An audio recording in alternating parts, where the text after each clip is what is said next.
We will be convening our meeting in 30 seconds.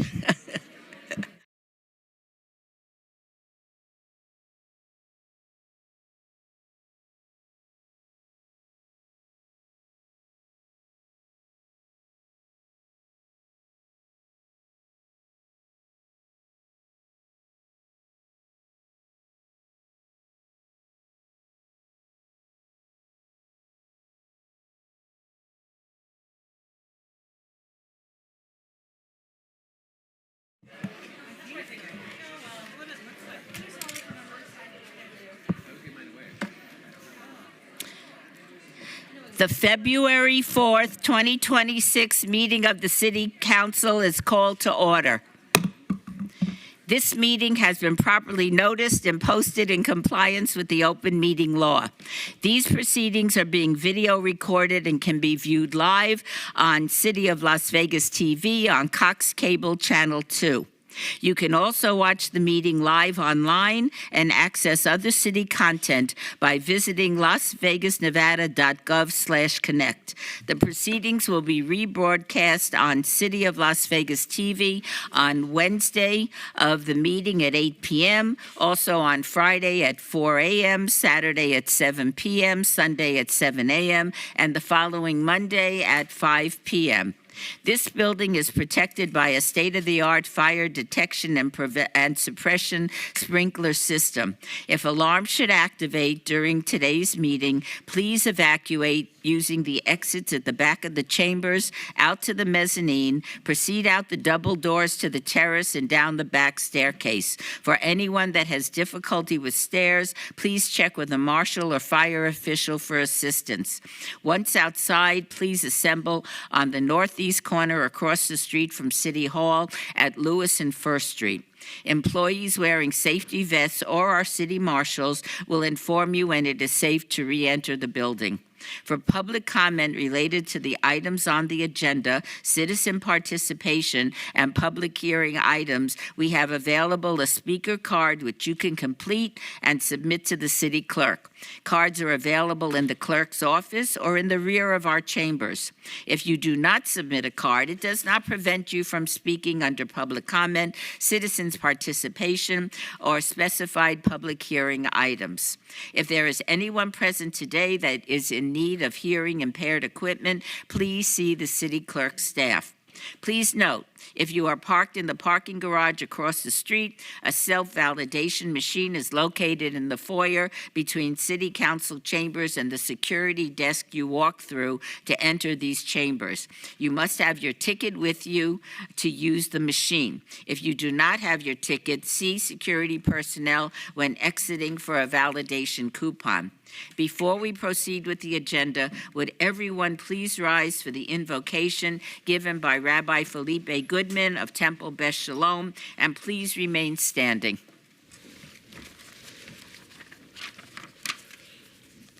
Ribono Shel Olam, Master of the Universe. We pause before the work of this day to acknowledge something both simple and sacred, that gathering for the sake of the public good is holy work. Our tradition teaches tzedek, tzedek tirdof, justice, justice shall you pursue. Not once but twice, because justice must shape both our goals and the way we reach them. Not only what we decide, but how we decide. We give thanks for the privilege of serving this city, a city unlike any other, here in Nevada, a place built in the desert by courage, imagination, and hope, a place where languages, cultures, faiths and stories meet each other on every block, where diversity is not a slogan, but daily life. In Jewish life, we say, Kol Israel Arevim Zeh B'Zeh, we're all responsible for one another. Today, we widen that circle. All who dwell in this city are responsible for one another. Help us, O God, remember that every policy touches a family, that every budget line touches a human life, that every vote carries the weight of trust. Grant these leaders wisdom to listen deeply. Grant them the humility to disagree with dignity. Grant them the strength to seek the common good over personal gain. Bless this city of lights, that it may also be a city of light, a beacon of cooperation, creativity, and compassion. Bless the people of this community, longtime residents and newcomers alike. Bless this country we love, the United States of America, with renewed faith in one another and confidence in a future we build together. And may the work begun here this morning help Las Vegas continue to be not only a place where people come to dream, but a place where people truly belong. Kenya y razón, may this be God's will. Amen. Thank you, Rabbi. Rabbi, before we proceed to the pledge, I'd like to ask you to say a few words and lead us in a moment of silence. This community lost two very important leaders over the last few days, people that I know you know very well because they're part of your congregation. I understand that you married Alex. You were the officiant at her wedding, and the Mack family has been a part of the Temple Beth Shalom family for decades. Would you mind acknowledging and leading us in a moment of prayer for Michael Mack, former city councilman, and for Alex Epstein, who is the executive vice president of the El Cortez Hotel? Thank you, Mayor Berkeley, for the opportunity. It is with a heavy heart that we stand here this morning and remember two lives cut too short from this world, Alexandra Epstein and Michael Mack. There is an incredibly powerful moment in the book of Leviticus when God takes the lives of Aaron's children, Nadav and Avihu, at a young age. And Aaron's reaction is one of those reactions in Scripture that stays with us forever. Vayidom Aharon, and Aaron was silent.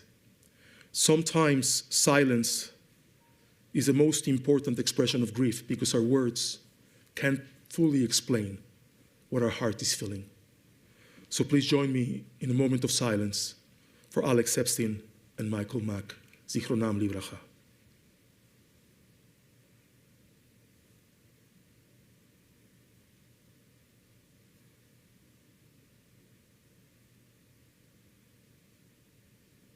Rabbi, thank you so much. Thank you, Mayor. I will lead everybody in the pledge. I pledge allegiance to the flag of the United States of America and to the republic for which it stands, one nation, under God, indivisible, with liberty and justice for all. All right. Okay. We will now proceed to the ceremonial portion of our meeting.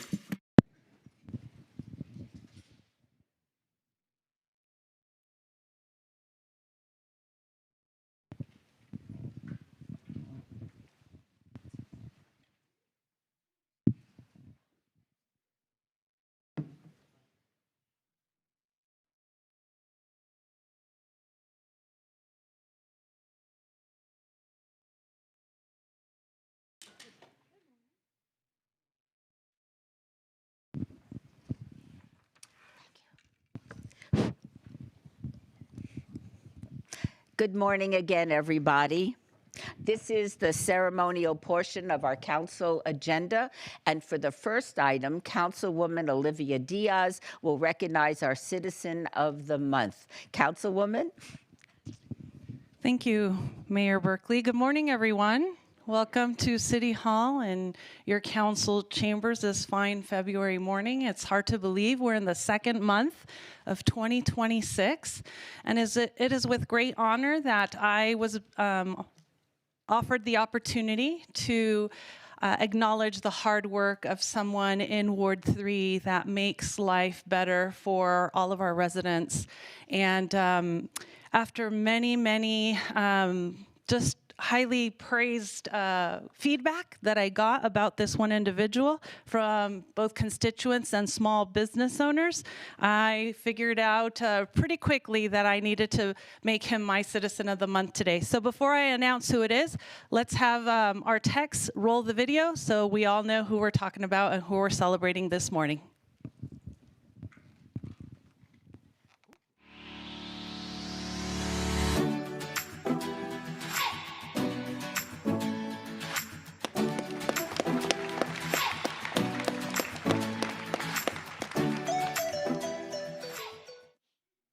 I'm Captain Adam Seeley from Downtown Area Command with LVMPD.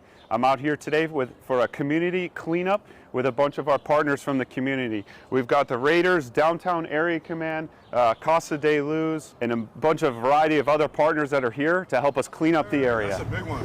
That's a big one. Big and classic. Classic is double. Here we go. Downtown Area Command, we try to partner as much as we can with members of the community so that they see us out there. It's a really special thing when I've got officers out here, I'm out here myself, and we're literally picking the garbage up off the streets. So we've been doing this several times a year now. This is the third time that we've done it this year. And for us at LVMPD, it's important that we get out, we walk with the community, they see us, they know that we have a partnership with them. We're here to support them through everything from public safety to literally cleaning up the neighborhood. Anybody that wants to participate, we have them come out, everybody gets a picker and a bag, we walk around and we clean up the area. And then we usually end it at Stupak Park, Stupak Community Center, with a community event where everybody comes together. We have multiple. Seeley, he embodies these. First of all, he's highly involved in the community and the policing in general. He's not afraid to try new things. He's a trailblazer. The thought of something not having been done before doesn't scare him at all like it does some people. He treats everyone like a friend, from every employee or front staff all the way up to chiefs. That helps a lot.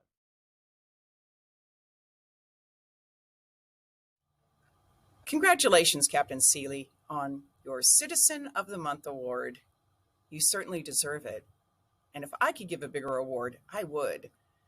The Arts District businesses are so very, very lucky to have you leading Downtown Area Command. Your experience, your willingness to help, your innovative ideas have benefited us so much. We're very, very grateful. Hey Adam, it's Maggie from Casa de Luz. Congratulations, you deserve this. Working with you through Safe Village and the initiative down here, things have changed so much over the last few years. Families are outside, kids are playing, people feel safe, and that's because of all the hard work and dedication that you've poured into this community.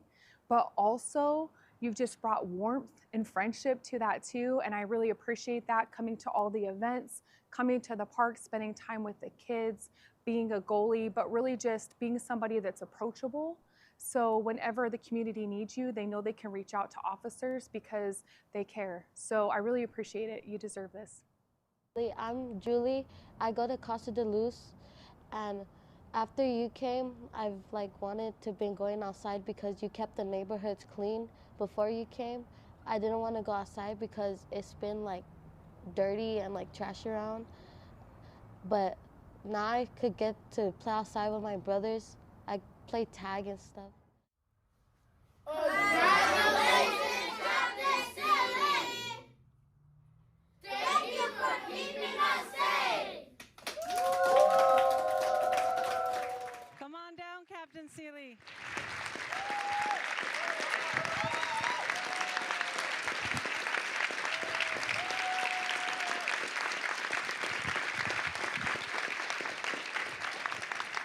Can't say it any better than the children and all of the folks that acknowledged his hard work at the helm of DTAC now for, how long have you been with us? 2 years.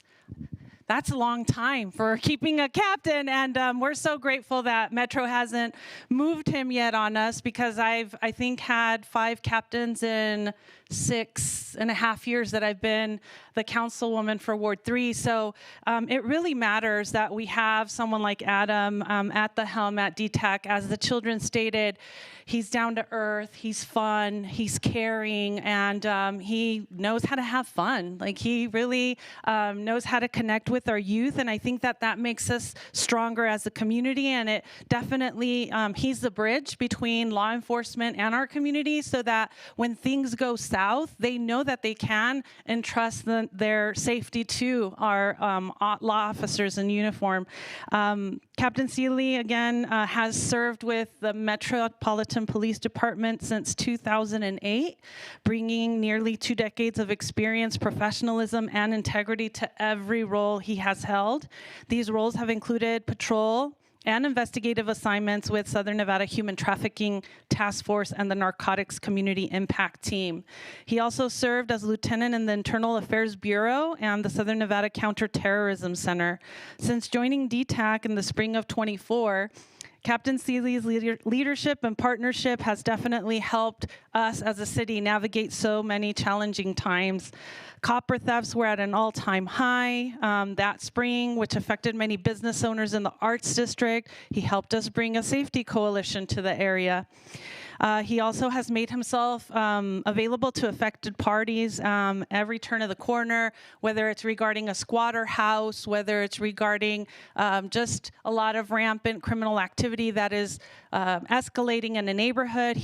We had an intervention with the Mayfair community recently. He's just always there to ensure that we are making steps towards keeping our neighborhoods safe and crime-free. That's what we're striving every single day here at the City of Las Vegas to do. So in less than 2 years, Captain Seeley has successfully led all of these different campaigns. What I'm most grateful for, though, is his continuance of the Safe Village initiative that past Captain Orris started in Naked City or Gateway District, and we've continued with that work with Casa de Luz, and he already said, we got to get cranking in 26. When's our next cleanup? So you saw him there we do several cleanups in that area, in that part of the city, and we're already gearing up for 2026. So again, Captain Seeley, thank you so much for everything you've done, your commitment.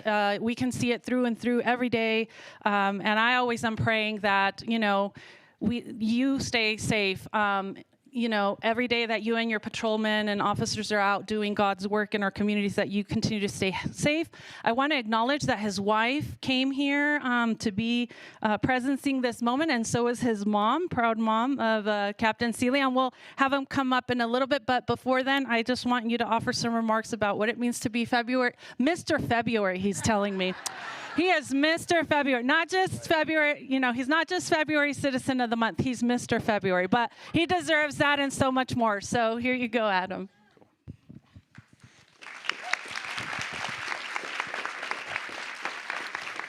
Good morning. Thank you so much for the award. We have a saying about the style and type of policing that we do in our downtown communities, and that is we don't police in our communities, we police with our communities. So any success that I've seen Downtown Area Command has seen over the past 2 years has simply been because of the partnerships and the collaborations that we've created and that people have come out of the neighborhoods, out of the businesses, and told us how much they care about public safety and how much they care about keeping our community safe. That's the reason we've seen historical decreases in violent crime, to include both property crimes, to include both violent crimes, in addition to constantly putting together community events and partnering with the community. It would be impossible for me to stand up here and go through the incredible amount of people that I've talked to over the past 2 years, but I'm going to try to really quick. So to start off, the City of Las Vegas, our incredible city marshals have been nothing but supportive of us the entire time. We could clap for that. Yeah, we could clap for that. The county as well, there are some parts of the Downtown Area Command, this county. We have had the full support of the county. Our school district, our school police, again, unwavering support the entire time. There's a lot of historical neighborhoods in downtown. I want to make sure that I say as many as I can think of off the top of my head, but Mayfair, Crestwood, Beverly Green, Huntridge, Arts District, Gateway District, Naked City. There isn't another place in Las Vegas where more people care about public safety and feeling safe than those communities. And again, I'm eternally grateful of the people that I've met, the residents, the business owners that have come forward with the unwavering support that we've gotten so far. And I'll just close with this, is we're just getting started and the best is yet to come. So with that, I'm presenting Captain Adam Seeley his certificate. Your image will also be on the corner of Main and, is it Goodman Plaza Way now?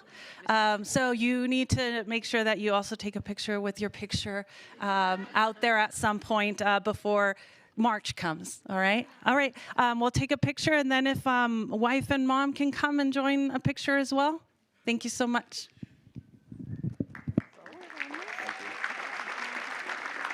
CLV, do you want the undersheriff too? The undersheriff? Congratulations. You didn't mention you learned it all from Bolden. No, I know. And Spring Valley, that's both you. Yeah. Good to see you. Hello. Undersheriff, right up here. There you go. Oh, my Good goodness. to see you.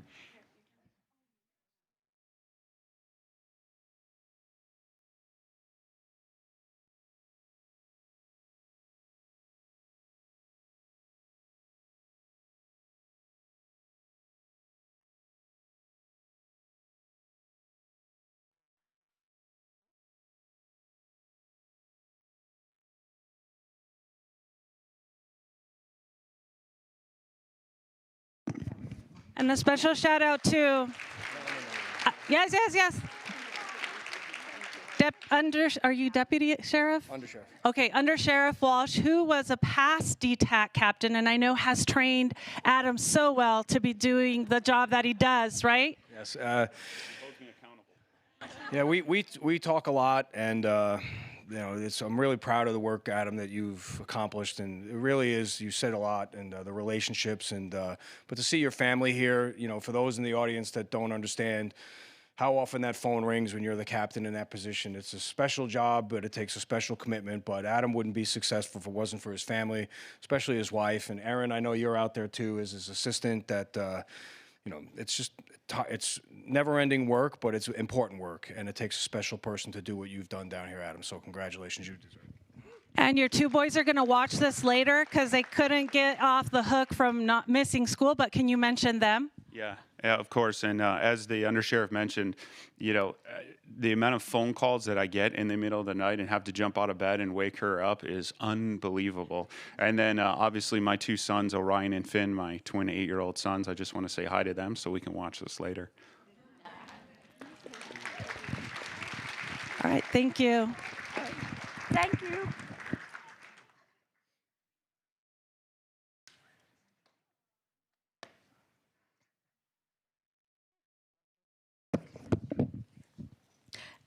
For our next item, Mayor Pro Tem Brian Knutson will recognize the work of a great organization that is connecting children in need of a permanent home to caring families. Mayor Pro Tem?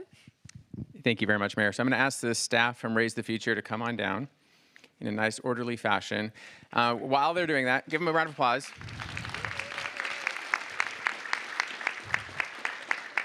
Sir, earlier this morning in our prayer, the rabbi said in his prayer, which was meaningful, we are all responsible for each other. And that is something that resonates with me every single day. Our most vulnerable population are those children who have been left behind. And this is the group of people that raises them up. This is the group of people that teaches parents how to parent. This is the group of people that takes those most vulnerable, most underserved children and helps them find forever homes. And it's a variety of skills, talent, education, and experience that allows for that to happen, but each one of them touches a child or a parent or a family member's life and changes them forever. So as the city of Las Vegas, you make the world a better place. You put Las Vegas on as a spotlight for how we treat children, how we treat the most underserved, underprivileged children. And this has been a career of mine, focusing in on how we help those who are underserved, and you guys are the best part of my career, the very best part. And I am the... Not yet. Stop. I haven't done anything yet. So I am a proud board member of Raise the Future, as is Arcelia Barajas, who is our Neighborhood Services Director with the City of Las Vegas.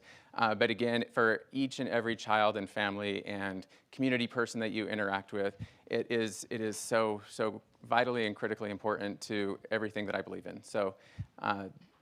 So grateful. And Jess is going to be able to say a few words about what the organization is and does, but I would encourage everyone to look at raisethefuture.org. Go online and see the services. If you're a parent that needs help, this is a great place for you to go to. If you're wondering about those children who are at Child Haven right now, it's a great place to go to. But it's a great place to learn about how to treat other people well, how to treat other people with respect, and how to be responsible for those around us. And Jess, I know Jess is departing the organization. Jess started the organization here in Nevada. She gets all the credit. Everything goes to her. And so I'm going to let her say a few words about what the organization is and how it uplifts the Las Vegas community.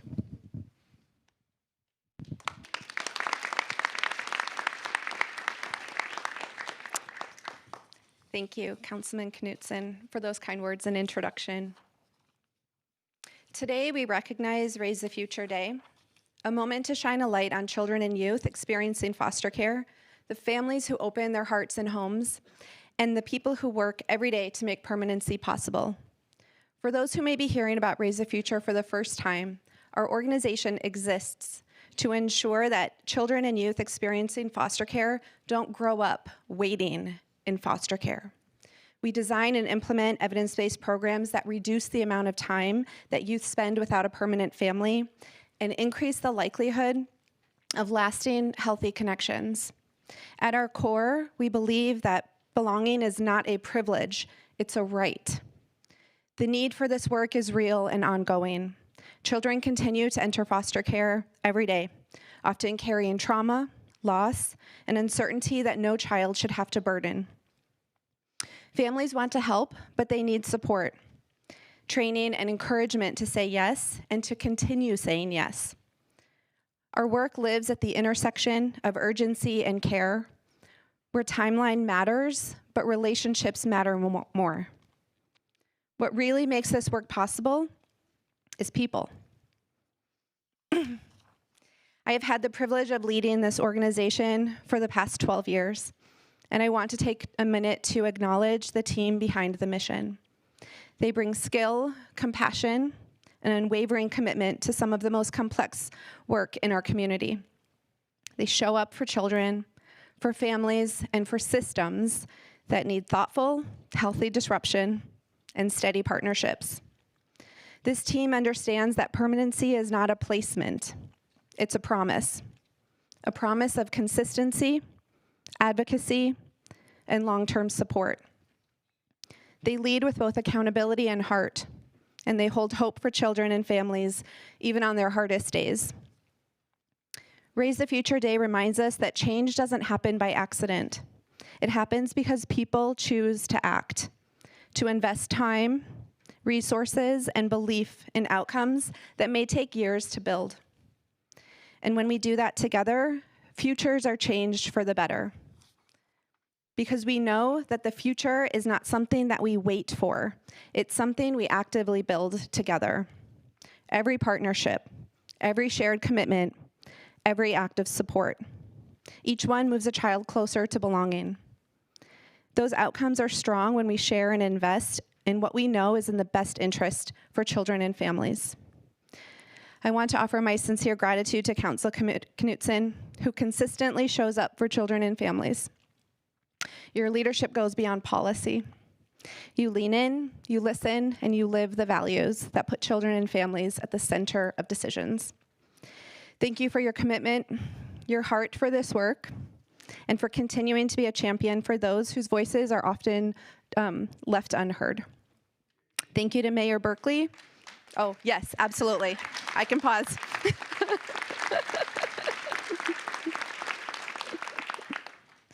Thank you to Mayor Berkeley and members of council for recognizing this work and the importance of investing in children, families, and safe, lasting connections. Thank you for standing with us, for believing in what's possible, and for helping ensure that every child has not just a tomorrow, but a place to call home. Thank you.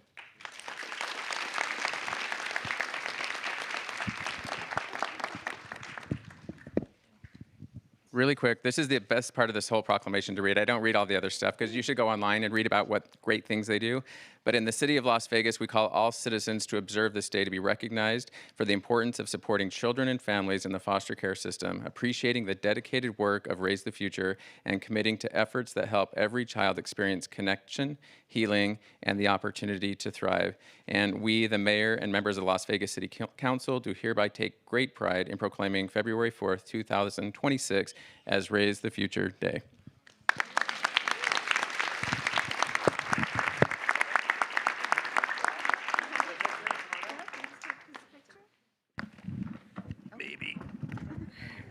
I know. Okay, this is when you scooch together. Like this. Owen, Sean, come on down. It's a family thing, you got it?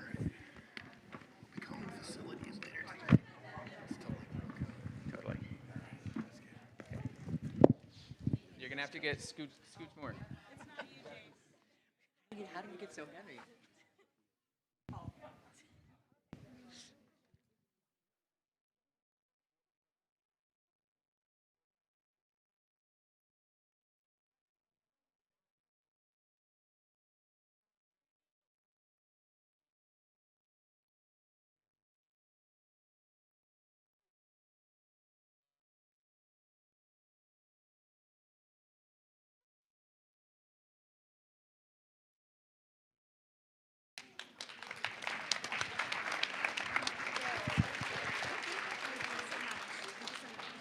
And I need my, yeah, I'll get my, okay. Okay. Yeah, that's perfect. That's it. Okay.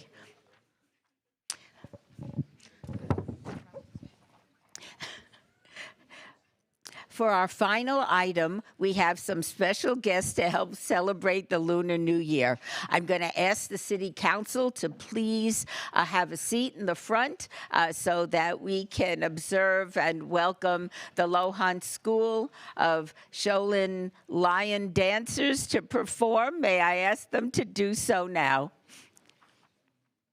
Please come on up.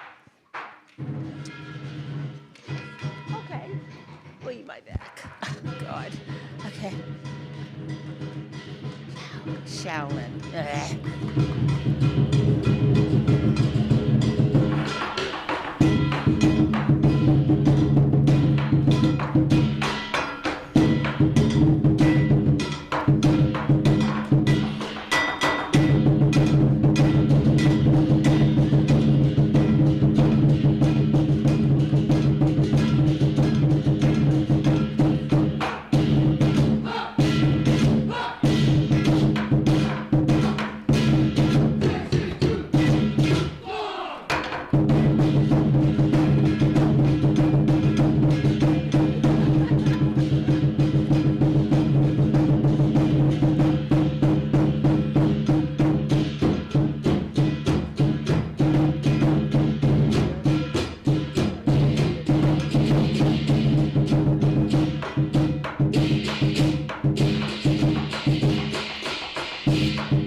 Lovely.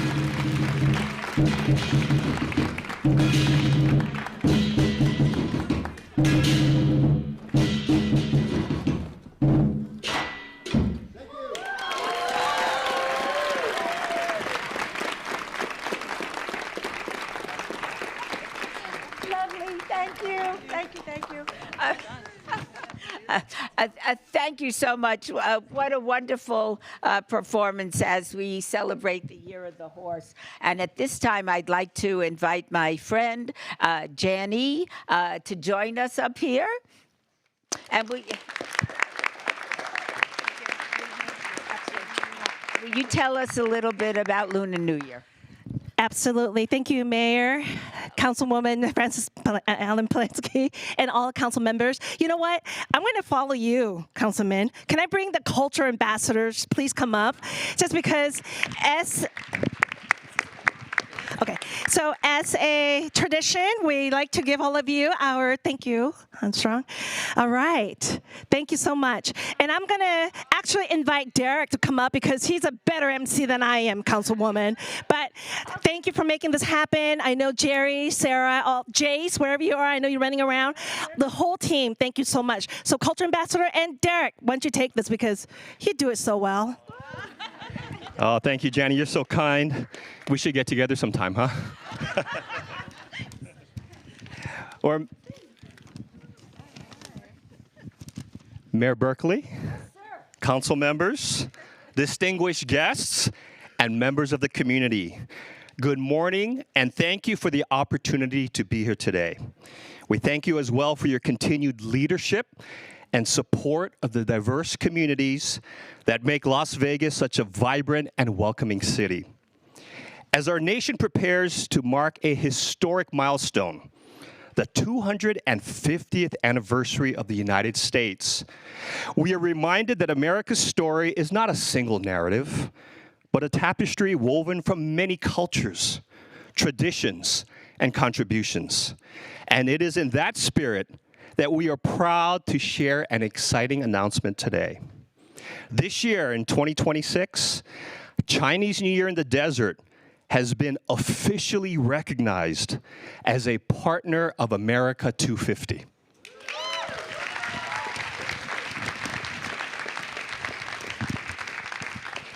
As one of the largest Lunar New Year celebrations in the United States, Chinese New Year in the Desert has, for more than a decade, showcased the richness of Asian Pacific American heritage while celebrating the values that unite all of us as Americans: community, resilience, and opportunity. Now, entering its 15th year, Chinese New Year in the Desert returns to Las Vegas from February 19th through February 21st, ushering in the Year of the Horse with dynamic performances, cultural programming, and culinary experiences across the city. This festival has been recognized by Forbes magazine as one of the 8 great places to celebrate Chinese New Year. It continues to draw residents and visitors from across the region. What began in 2012 on Fremont Street has grown into a citywide celebration spanning iconic venues such as the Palazzo Theater, downtown Las Vegas, downtown Container Park, and more. This growth reflects not only the success of the festival, but also the city of Las Vegas's commitment to embracing cultural diversity as a strength. As an official partner of America 250, Chinese New Year in the Desert proudly aligns with the mission of honoring the contributions of all Americans and ensuring that every community sees itself reflected in our American story. We are deeply grateful to the city of Las Vegas, to Mayor Berkeley and council members, and to our partners and sponsors who make this celebration possible year after year. Your support sends a powerful message that cultural heritage, inclusion, and civic pride belong at the heart of our city. As we look ahead to 2026, we invite everyone to join us in celebrating not only the Lunar New Year, but also 250 years of the American journey. Thank you very much.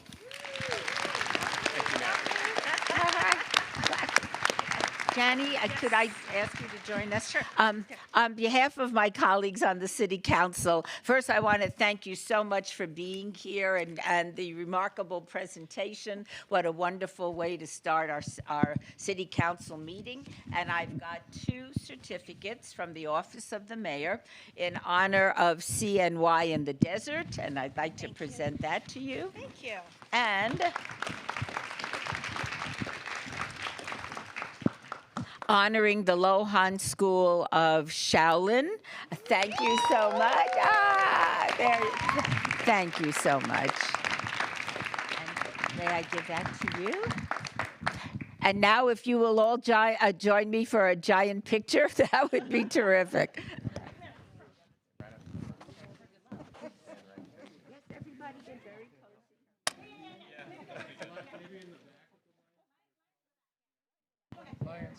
Lions, come behind the people. Stay in the back. Hold on.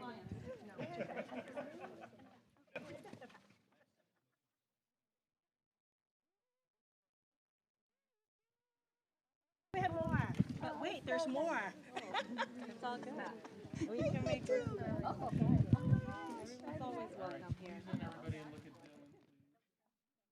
Oh, wait. Not going to work. Is there any way we can squeeze it? Of course we can. Is there anybody young enough to be on the bottom? Lohan! I got the Lohans. Almost been shaking anymore.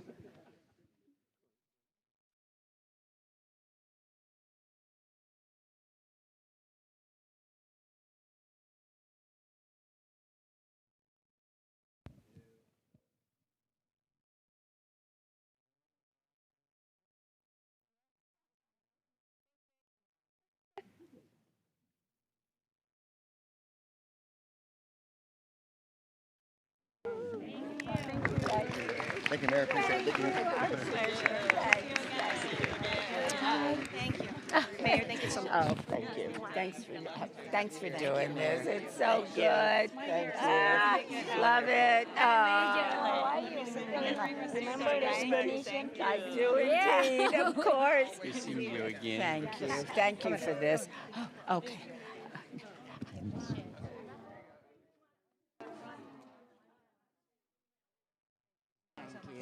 We will reconvene our City Council meeting in 2 minutes. Kind of.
We will be starting our City Council meeting in 1 minute.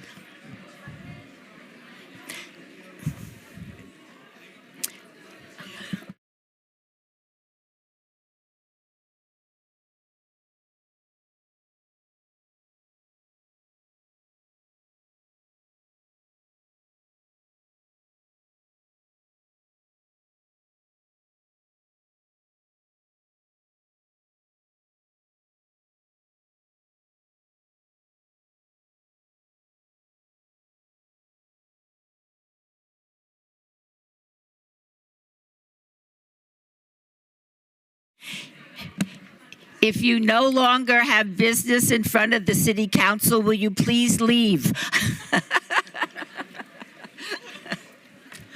Get out. Get out.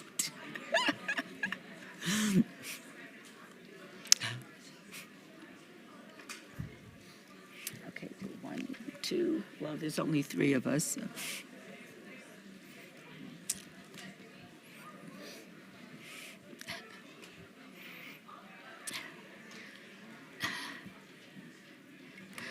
Okay. Well.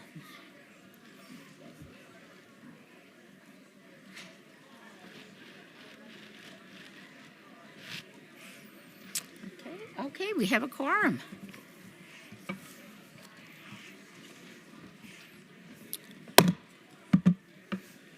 Agenda item number 7. Public comment during this portion of the agenda must be limited to matters on the agenda for action. The amount of time any single speaker is allowed may be limited. All comments made will be cross-referenced to those specific items. If anyone submitted a speaker card or who wishes to speak under this portion of the agenda, please come to the podium and state your name for the record. This is your opportunity to address the council, but the council is not able to respond or engage in dialogue. Please note this will also serve as a public hearing for item 17. We will set the time at 2 minutes. Does anybody wish to come forward and address the council?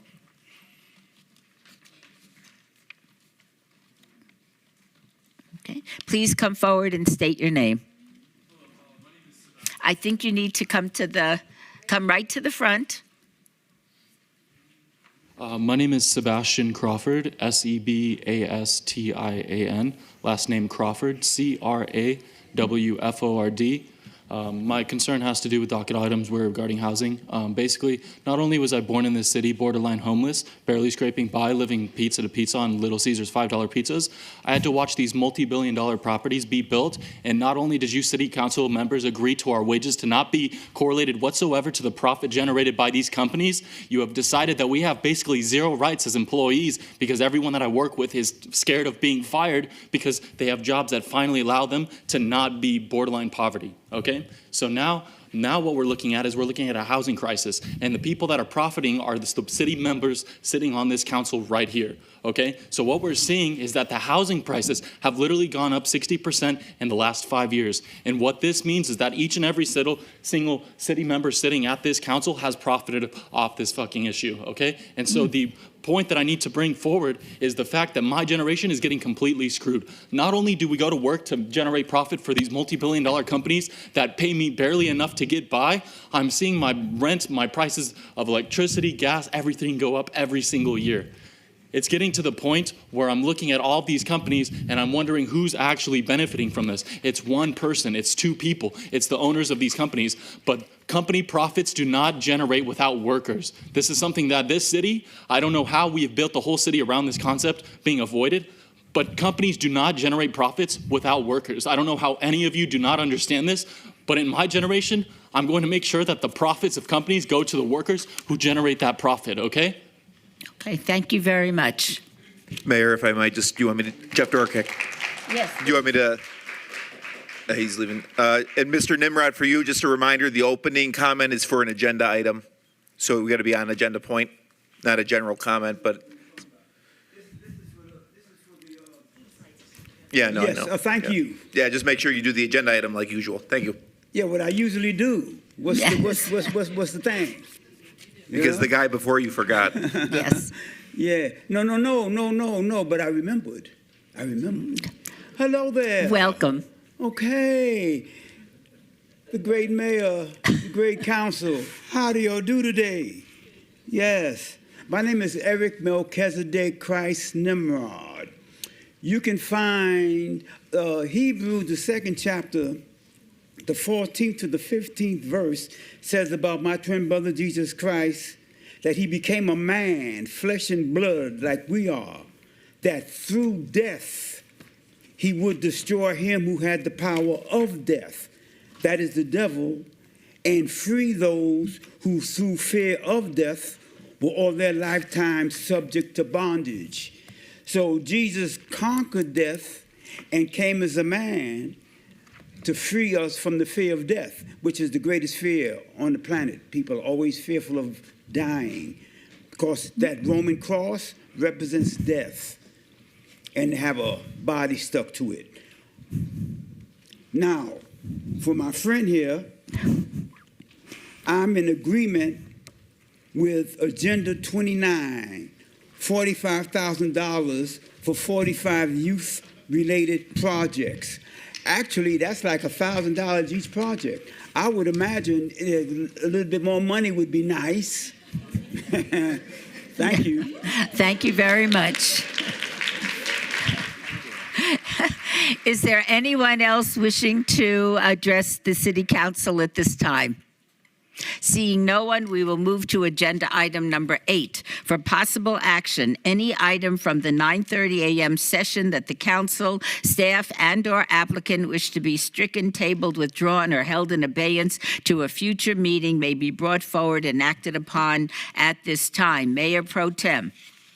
Yes, Mayor, I have one item. It's item 3925-0583, EOT1. Third extension of time, special use permit, applicant owner Pacific Classic LLC at the northwest corner of Iron Mountain Road and Sky Village Road. There's an abeyance request by the applicant to the April 15th, 2026 City Council meeting, and that'll be my motion. Thank you so much. All those in favor, please say aye. I'm sorry, please vote.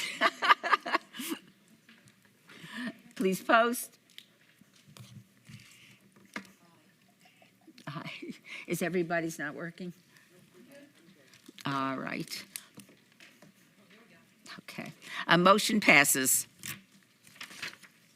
Agenda item 9, for possible action to approve the final minutes by reference of the January 7th, 2025 regular City Council meeting. Mayor Pro Tem, may I have a motion to approve the minutes? Madam Mayor, move to approve. Please vote. Post.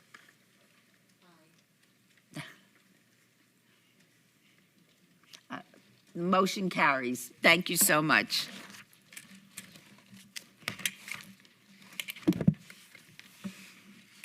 Agenda item number 10. Item numbers 10 through 28 are on the consent agenda, are considered to be routine, are recommended for approval by the departments, and may be enacted in one motion. Are there any other items the council wishes to bring forward? Mayor, we'd like to bring... Sorry, I believe item 10 was going to be brought forward. I will bring that forward. Okay. Mayor Pro Tem, may I have a motion for the consent agenda for items 10 through 28, knowing we're pulling out agenda item 10? Move to approve the consent agenda items 11 through 28. All those in favor? Never mind. Please vote. Post. Motion carries.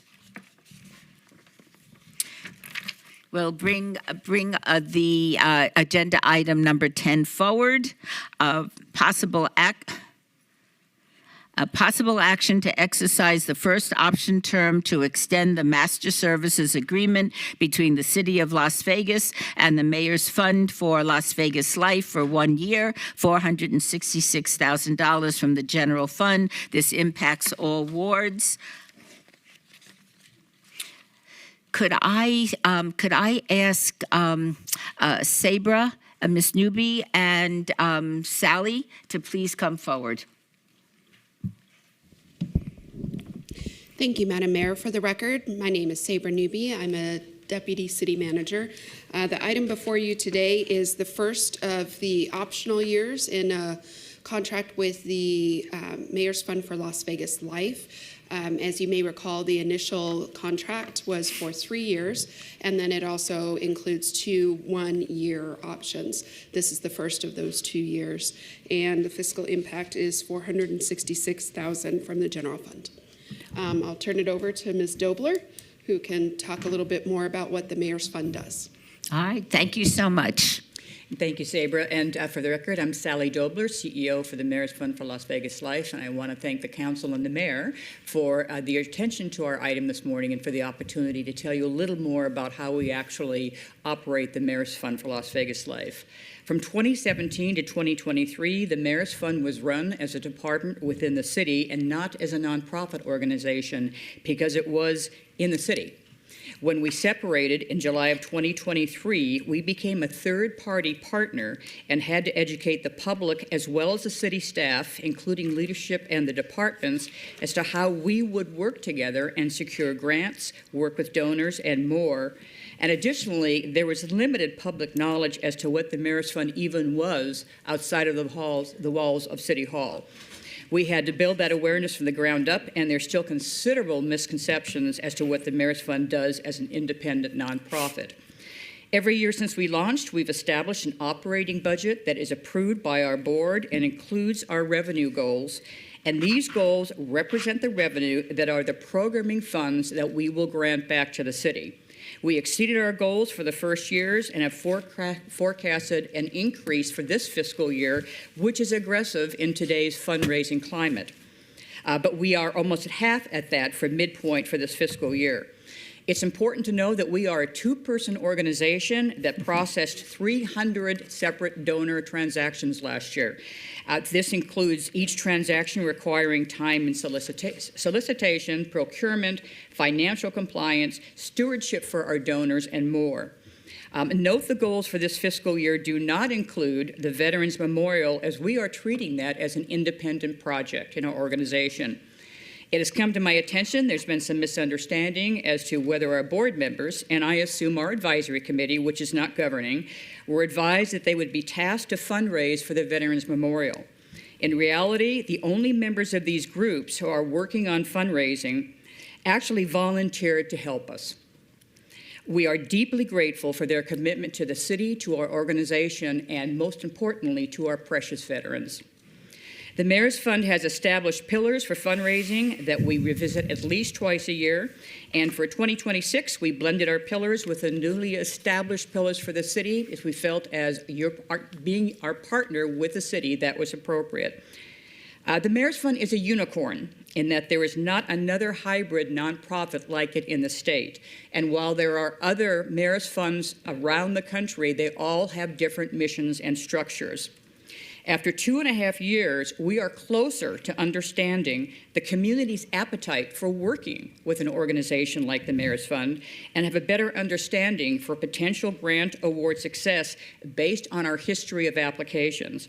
The bulk of our fundraising is through private and not federal grants and private donations.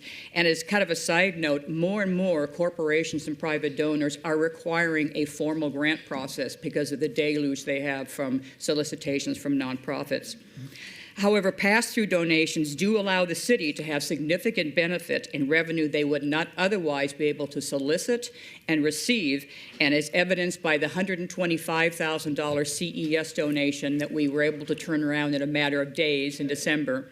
And currently, the 3-year, $2 million campaign that we're launching right now with a national fitness campaign that will fund the outdoor fitness courts that will be in all of the city wards. When I gave my first presentation to our board in September of 2023, I gave them these necessary objectives: understanding the mission, vision, goals, and needs, aligning funding needs with mission and value, and then creating a fundraising plan and a development plan. And this is not information, particularly with a hybrid organization, that can be determined in a short period of time. It can only be determined by our working experience, real world, working with the city and our donors, and these things take time. It's clear to us that we will need to revise our bylaws as we have evolved from the original predictions as to how the organization would operate most efficiently, and we welcome the city to sit with our board and discuss with a greater understanding of what the roles and governance should be. We see the city as our partner in any successful business relationship. The partners work hand in hand in harmony for the greatest success of the organization. This is what we want to do with the city. So we stand ready to have those conversations that clarify the expectations so we can create that relationship And then with the help of our generous donors, we can achieve success for this organization.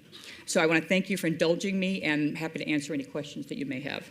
Thank you so much. Are there any questions or comments from the members of the City Council? Nancy, Ms. Bruni, or no? Okay, Councilwoman Kelly. Thank you very much. I have no questions at this moment for Ms. Dobler. She has spent extensive time answering many of my questions about the budget. She has made herself at a moment's notice readily available. I feel very good about I do have some comments to make in general, but if this is the time. This is the time. Thank you. Thank you, Mayor.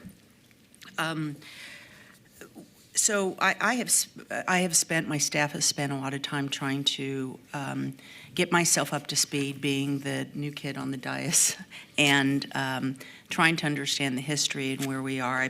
I've as a result, found it easier to focus on the last few years, and particularly under Sally's leadership. I have come to the conclusion, well, first of all, it's important, I think, to say that I am very excited about the potential of the Mayor's Fund, as I think most have been when the idea was first introduced to the city, and as we look to how other funds like these can help fill in the gaps or support what the city's trying to do, particularly if we can use it in a way that leverages private dollars and private philanthropists and how they may want to support what we're doing at the city. And I know that there's a big focus on youth and some other guidelines that you have.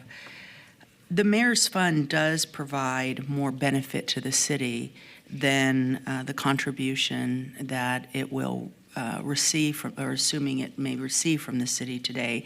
And your finances here to date have shown that. I think it's also important to note that the Mayor's Fund is audited, and all of their accounting is according to general accepted accounting processes, and there's no management consideration that was given by the auditors on how they account for their funds. And that is really important for a nonprofit to be able to be assured by a third party that its accounting is what it needs to be, and it's an important assurance to be able to provide, as Sally's nodding and knows, the public and for private entities. I know that the city is in the midst still of a multiple year cost savings measures, frozen positions, including going into this budget year with a proposed 2.5% budget reduction for this upcoming fiscal year. And in that environment, it feels to me inequitable for the Mayor's Fund to receive its full allocation. I think that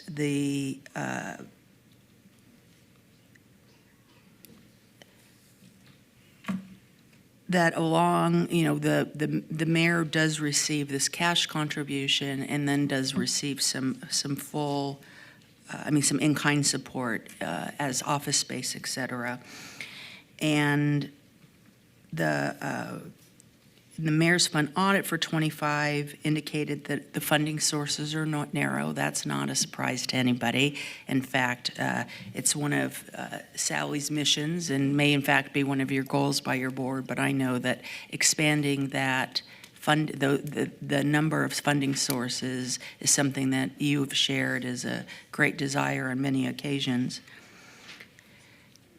I think continued support of the Mayor's Fund does prevent long-term benefits by leveraging the public funding to attract private contributions for programs benefiting Las Vegas residents. And as I said, the fund does operate as a net benefit to the city.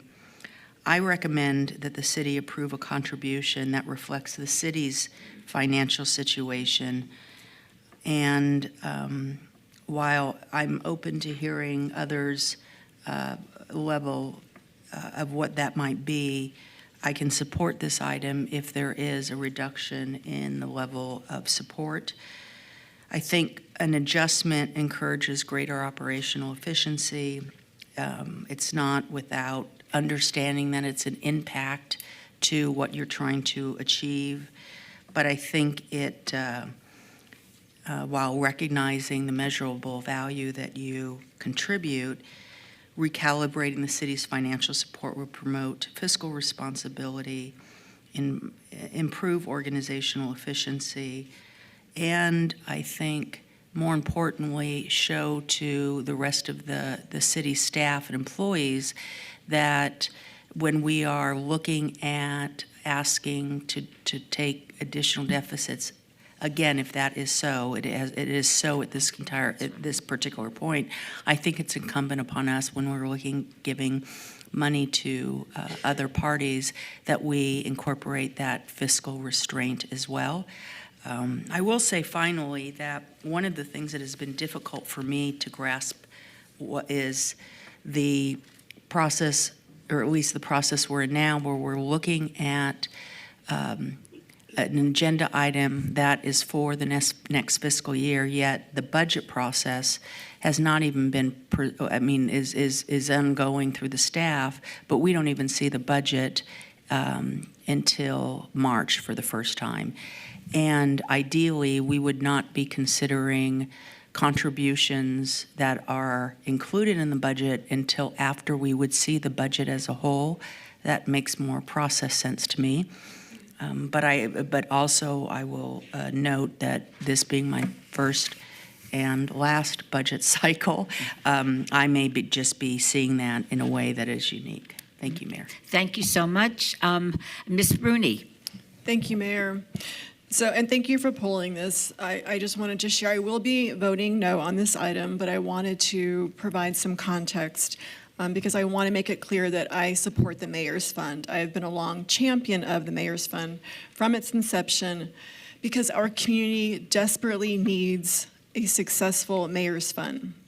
Unfortunately, as my colleague alluded to in some of her comments, in its current configuration, the Mayor's Fund has some significant governance challenges and what I would call messiness, which is ultimately preventing the Mayor's Fund from being and becoming the success we need it to be for the sake of our community. Now, I will share that my perspective may be a little biased because I founded and ran a nonprofit, and so I think I have some strong opinions about governance and some experience understanding how a nonprofit should operate and how the board should interact with the executive director and community partners and how they should be involved. So at this time, I just want to put some of my concerns on record.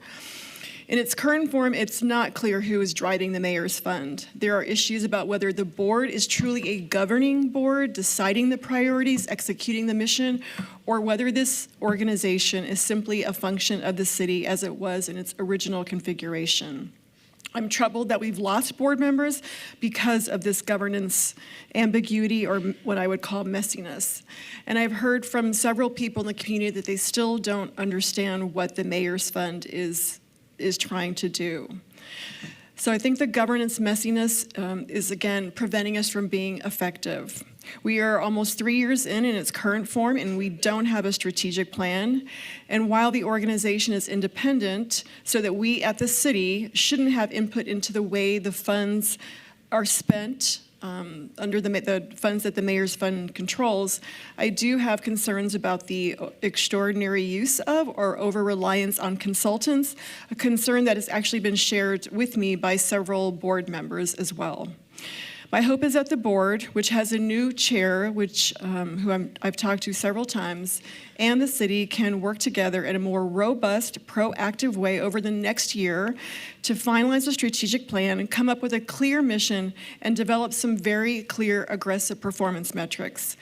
But unfortunately, in its current form, with the governance challenges, I can't, in good faith, vote to allocate almost $500,000 when we have so many competing important needs in our community. Thank you.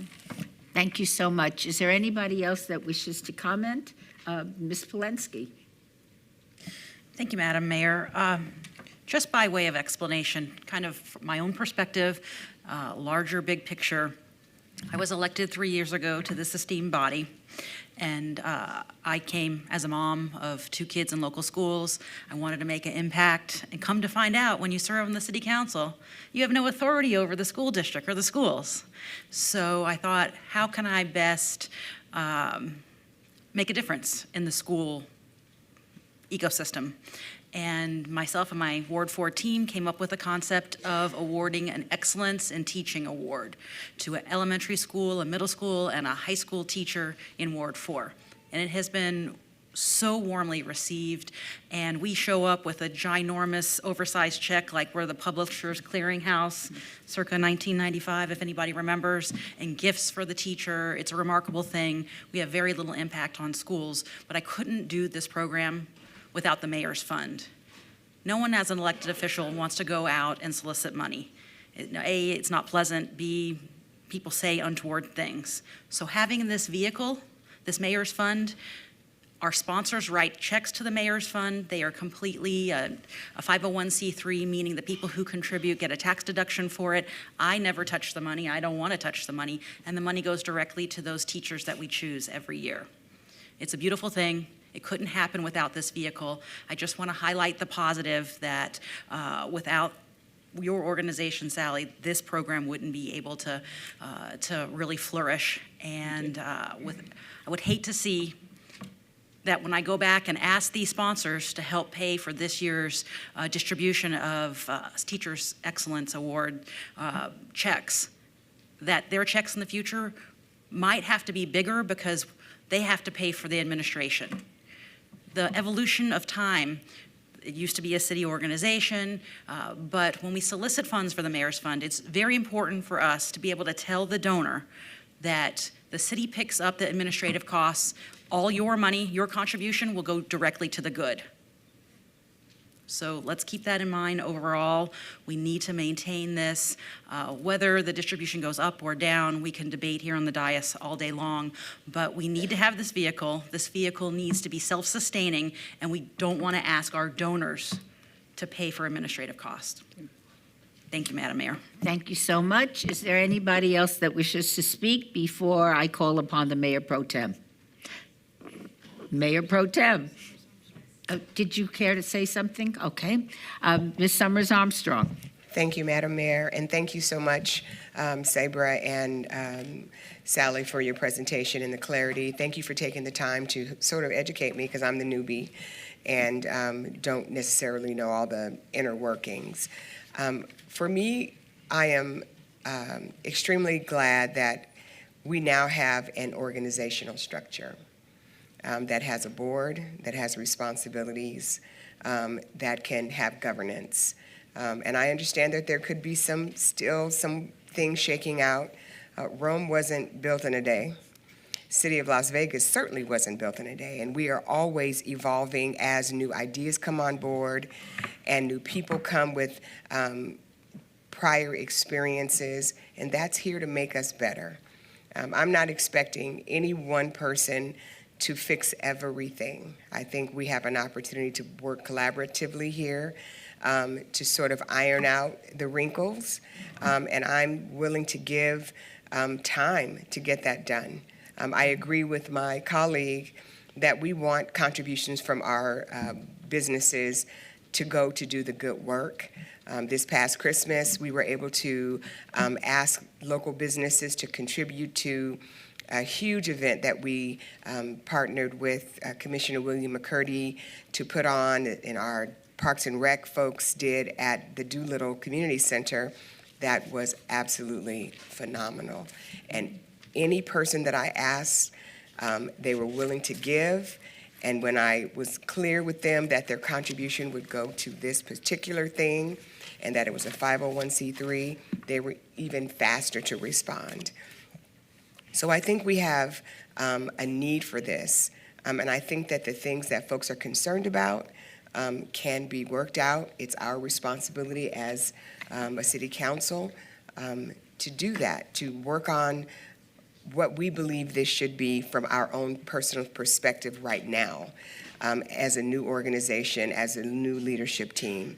And I'm grateful to have the vehicle, and I'm willing to do whatever we need to put my time in to help address some of the concerns of my colleagues. I think they're real, and I'm not going to discount them.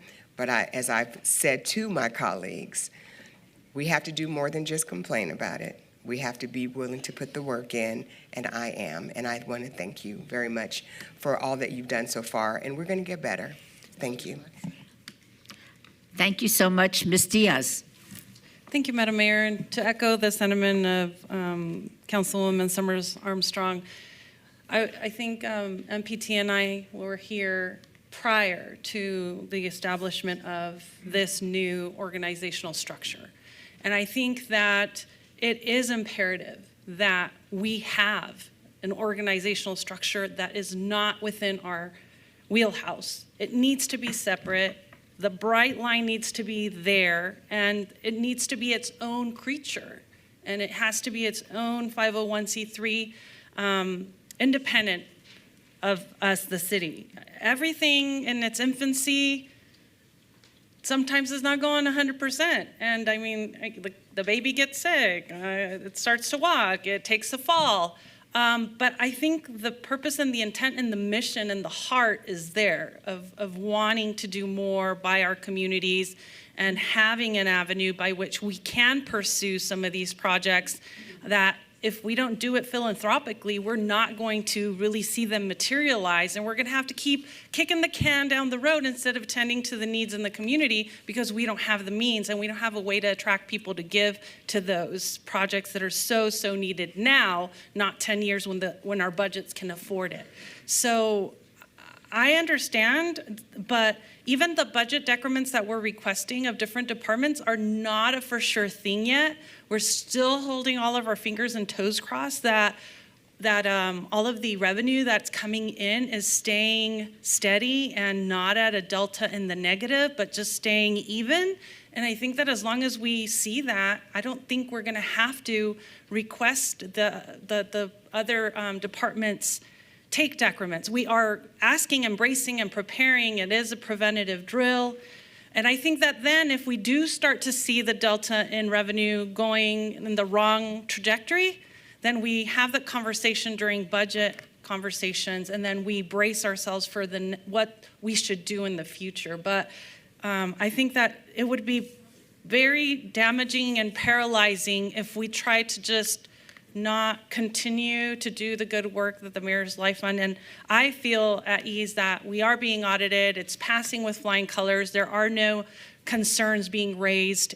That for us, I think, is the biggest thing, is that to ensure that what we're saying we're gonna use the money for and that it's gonna go to the community goes to the community and nothing else. So I'm gonna be supportive of continuing to support and trying to figure out what the best path for the Mayor's Life Fund is to just get you all on track and making sure that we're doing the best that we can with given the situations that we're going to confront, because no one has a crystal ball and we don't know what's going to happen in 6 months from now. But I would like to have this as a fundraising capability for the city to meet the needs and the demands that we will face or might. Thank you so much, Councilwoman. Mayor Pro Tem. Thank you, Mayor. I've probably been working with the Mayor's Fund more so than anybody outside of Councilwoman Diaz, because I was with the city 10 years ago, or maybe I'm older than that, 15 years ago. But it started because of a lot of the work that the city was doing in education. We had donors coming forward saying they wanted to give money but would not give money to the city. And that's how the conversation started. That's how the evolution has evolved. That's how we've evolved as a community. And this is something that we see in most major cities around the country, is an investment in the future, because there are people out there that don't want to give money to a city. They want to give it to something like a Mayor's Fund. So you see it in cities around the country. I've personally worked with the Mayor's Fund. I think it's important, and I'm going to put a plug in because I want to continue to work with you, Sally. The first time was with a little bit of controversy around mental health programming and the city's role in mental health programming for youth. So I convened a coalition of people that wanted to really focus in on teaching hope to young people. and there was donors that wanted to come forward and support me in that effort, the only way they would give money is through the mayor's fund. And through that funding, we're able to provide training and services for staff at the city. We're also able to provide messaging throughout the community around the importance of hope for children. Other initiatives have included higher education and the local school district. And the school district was a challenge at that point. They'll be better next. And I hope to come to you and ask for you for your board's support in allocating funding towards youth. And then the next initiative, I talked with the mayor. I'm working really closely with all of the presidents of the universities and colleges in Nevada around our mental health and healthcare pipeline.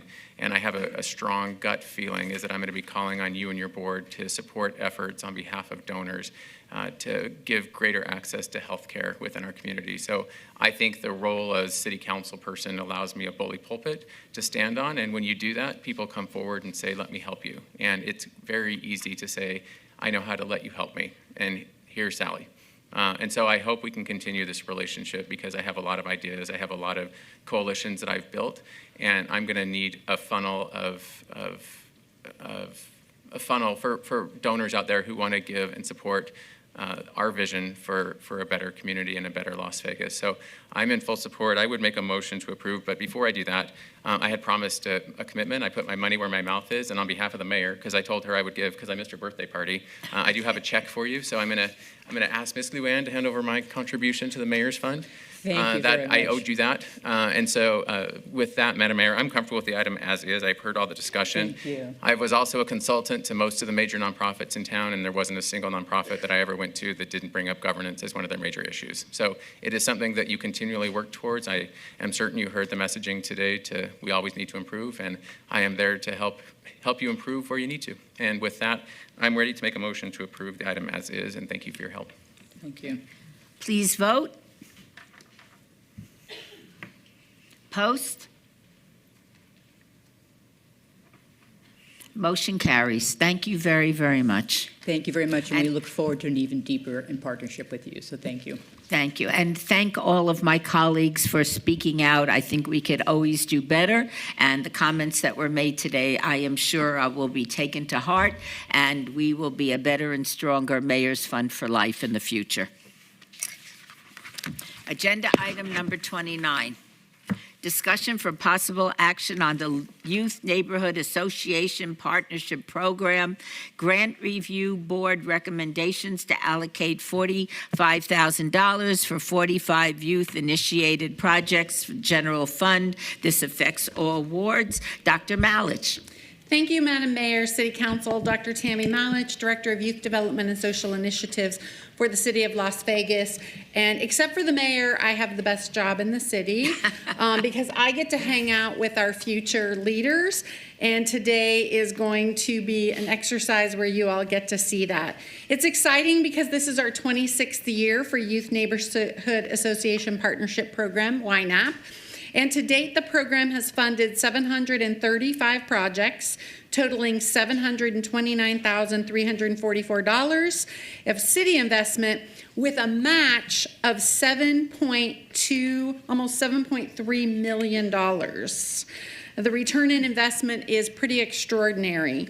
In order to be eligible, it is open to youth-led, youth-initiated neighborhood associations, social organizations, religious groups, and or educational institutions. They do have to have an adult advisor. And our 2024-25 YNAP recipients created positive impact within the community by completing their projects on time. Our young people this year had very unique and compassionate projects, and I want to applaud them in advance for their commitment to the community. You will be able to see that these young people are future leaders, and they're also leading in the present while they're dealing with an uncertain world. Our YNAP youth are breaking down barriers and helping others during their time of need. Before I hand it over to my fabulous co-presenters, I would like to recognize all of our youth YNAP recipients and adults who are in the audience today. Please stand.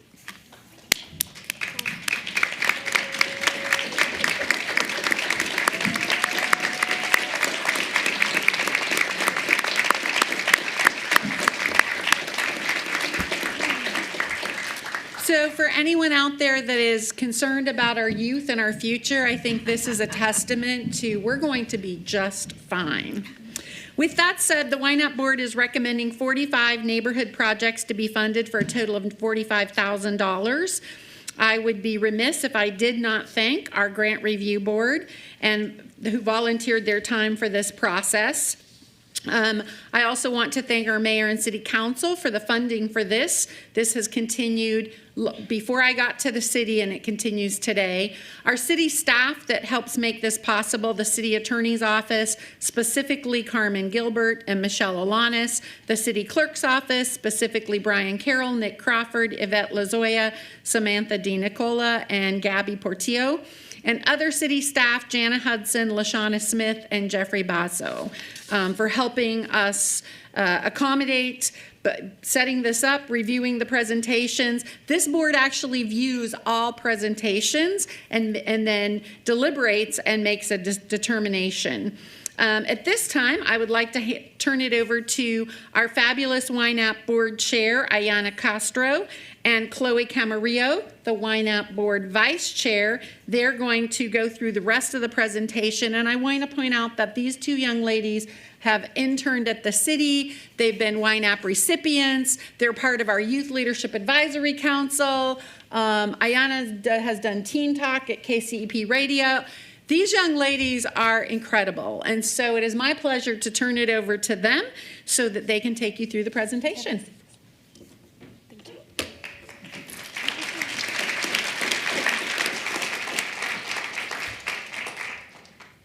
Good morning, Madam Mayor and City Council. My name is Ayana Castro, and I'm an Arborview High School student. I'm a junior. This is my second year serving on the YNAP Grant Review Board.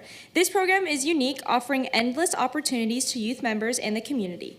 I was amazed by the beautiful stories from the youth organizations that only wish to improve their communities. I leave here very inspired and tremendously grateful for this opportunity. It was remarkable that not only the youth built such a strong idea, but also presented their exceptional thoughts with a clear mission and passion for what they are doing. This year, I'm honored to serve as the chair of the Youth Neighborhood Association Partnership Program Review Board. I am beyond impressed with my fellow board members and all the youth groups who have participated in this year's funding cycle. This year showed us how important giving back to our communities can be, but what is really amazing is our youth paving the way for others. Good morning, Madam Mayor and City Council. My name is Chloe Camarillo, Chloe, Khloe, Camarillo, Camarillo, and I am a freshman at Northwest Career and Technical Academy. This is my third year serving on the YNAP Grant Review Board, and I have applied for and received the YNAP grant 5 times before. This year, I have the pleasure of serving as the vice chair. I want to thank you for such a fantastic opportunity to serve on the YNAP board again and again. I have learned and gained so much experience this year, and I hope to use this experience as I continue to grow and encounter opportunities to serve. Chloe and I would like to recognize this year's 17 board members, 9 of whom are adults that mentored and guided our 8 youth members, and thank them for volunteering this time for the grant review process. If any of our board members could attend, please stand when we call your name to recognize you.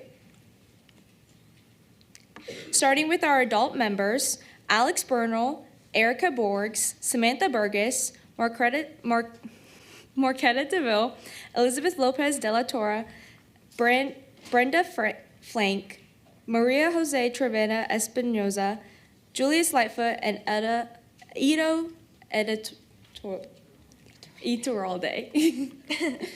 And our youth members are Ayana Castro as our chair, myself, Chloe Camarillo as vice chair, Jericho Cruz, Harley Quinn Jane Diaz, Perla Hernandez, Sky Jones, Zion Moore, and Scarlett Moda.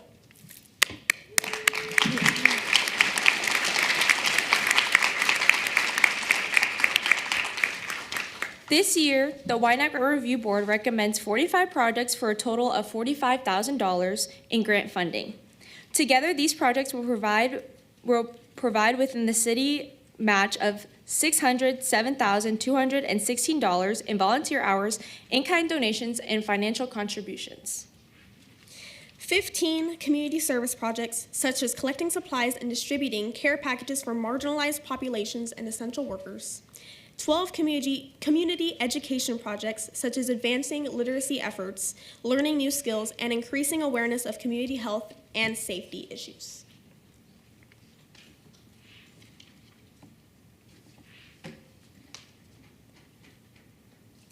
Oh, I'm sorry.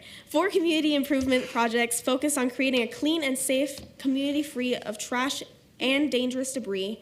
14 projects that encompass 2 or more focus areas in their community's focused work, improvement, service, and or education. In Ward 1, Care for Change, amount recommended $1,000. Camera Kids Through the Eyes of Youth, $700. Crown Together, Crown Care, $1,500.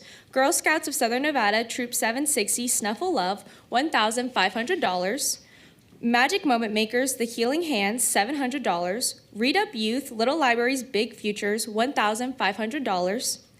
Soul Fruit Food Kids, Hole in the Wall, $1,000. Western Families Suit Up for Summer, $1,400. In Ward 2, Enriching Explorations in Engineering, Lab Rats, $1,000. Eva Wolf, Project Sunshine, $1,000. Phoenix Effect, Operation Team Champion, $800. The All Sparks, Robotic Mixer, $1,400.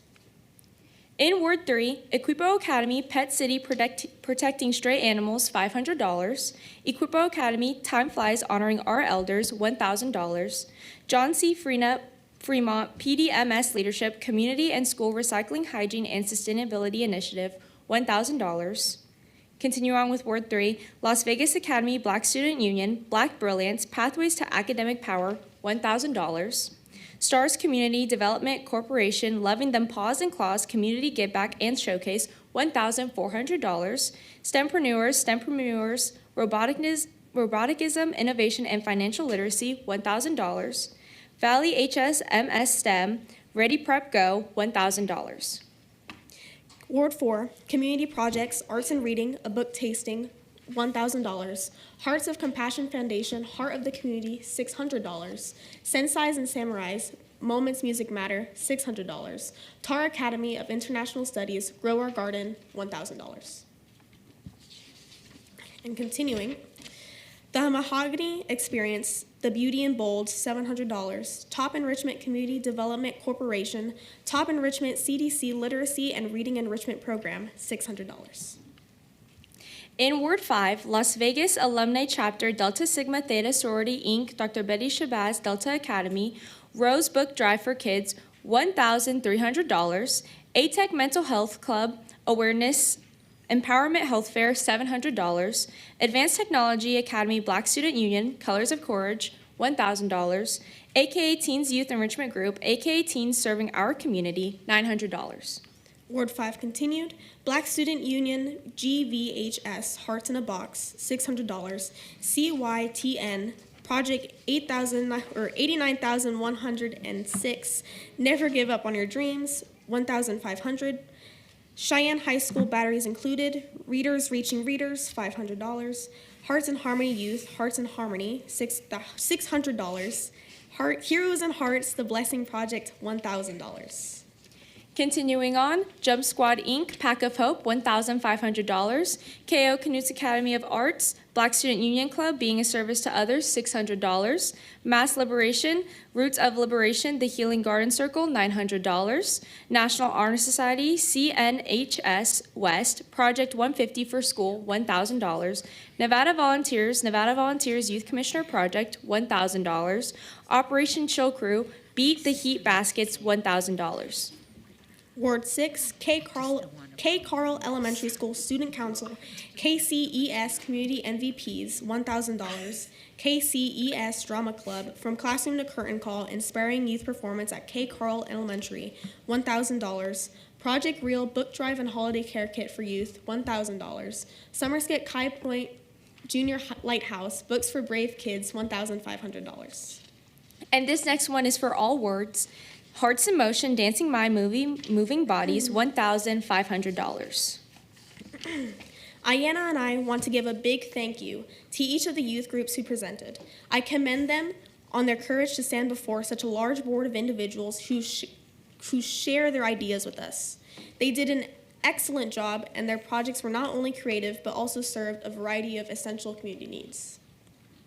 On behalf of the YNAP Grant Review Board, we would like to thank the mayor and council members for your continued support of YNAP. We would also like to thank all of the youth supporting adults who are giving back to the community. Additionally, I would like to thank the Department of Youth Development and Social Initiatives and the director, Dr. Temi Malich, for believing in youth in our communities. Finally, our gratitude to the entire staff who made YNAP successful. A special thank you to Tara Manor and her leadership and guidance throughout the YNAP process.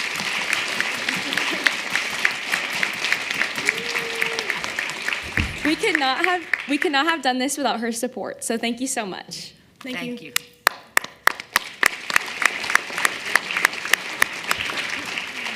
Thank you, Madam Mayor, City Council. That concludes our presentation. With that, we are asking for approval of the YNAP, of the Youth Neighborhood Association Partnership Program recommendations for the allocation of $45,000 to the youth-led projects. Thank you. Thank you so much, and a splendid job, ladies. Thank you so much. Is there anybody on the council wishing to say a few words before we vote? No. Okay. No? Yes? No? Okay. Madam Mayor, if I can just commend the young ladies, Ms. Castro and Ms. Camarillo, for an excellent presentation, but also dedication. I'm hearing it's many cycles of YNAP that you've been involved, so the future is really bright. It makes my heart happy knowing that we have committed youth that will succeed us in the years ahead. So well done, ladies. And then, Dr. Malich, is it the first, is 45 a top number of funded projects? Just for a frame of reference, this is the most we've ever funded in a cycle? No, that's through you, Madam Mayor. In response to Councilwoman Diaz's question, the $45,000 is the amount that the city provides for this project and program. Since I have been at the city for 6 years, it has been $45,000. Thank you. Yes, Ms. Bruni? Thank you. I had the same question, and I'd love this program. I think it does so many great things in terms of promoting youth development and also really promoting civic engagement and addressing community needs. And so I would love our city manager, if we could maybe think about actually increasing the budget if it's been $45,000, because I noticed that we actually have more applications. So the overall amount.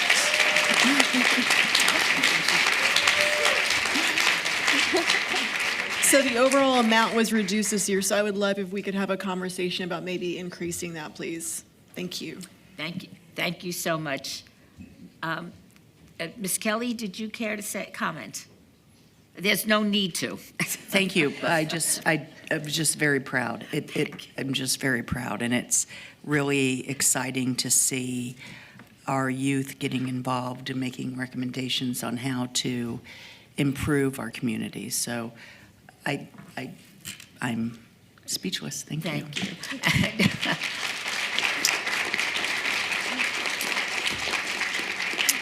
I've had the opportunity this morning to meet a number of aspiring future mayors of the city of Las Vegas. I have promised them all that I will keep the seat warm until they're ready.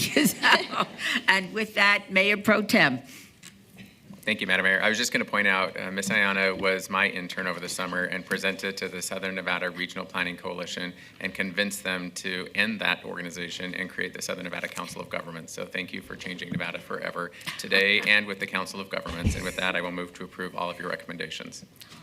Please vote. Post. Yay. Motion carries.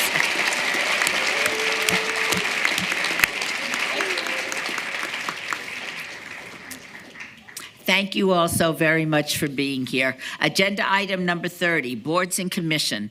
Discussion for possible action regarding the appointments of City of Las Vegas employees Tom Hornsby and Yafredru Teklo as board members. Pardon me, Mr. Teklo, for that. And Taylor Fischel as alternative to the Sewage and Wastewater Advisory Committee. The 3 members and alternates appointed by the city are required to be city employees or actively engaged in operations or management of sewer facilities. John Benecourt was appointed to the board in 2014, and Dan Combs was appointed in 2024. However, they no longer work for the city, and replacements must be named. I move to approve the appointments. Please vote. Oops. Post. Motion carries.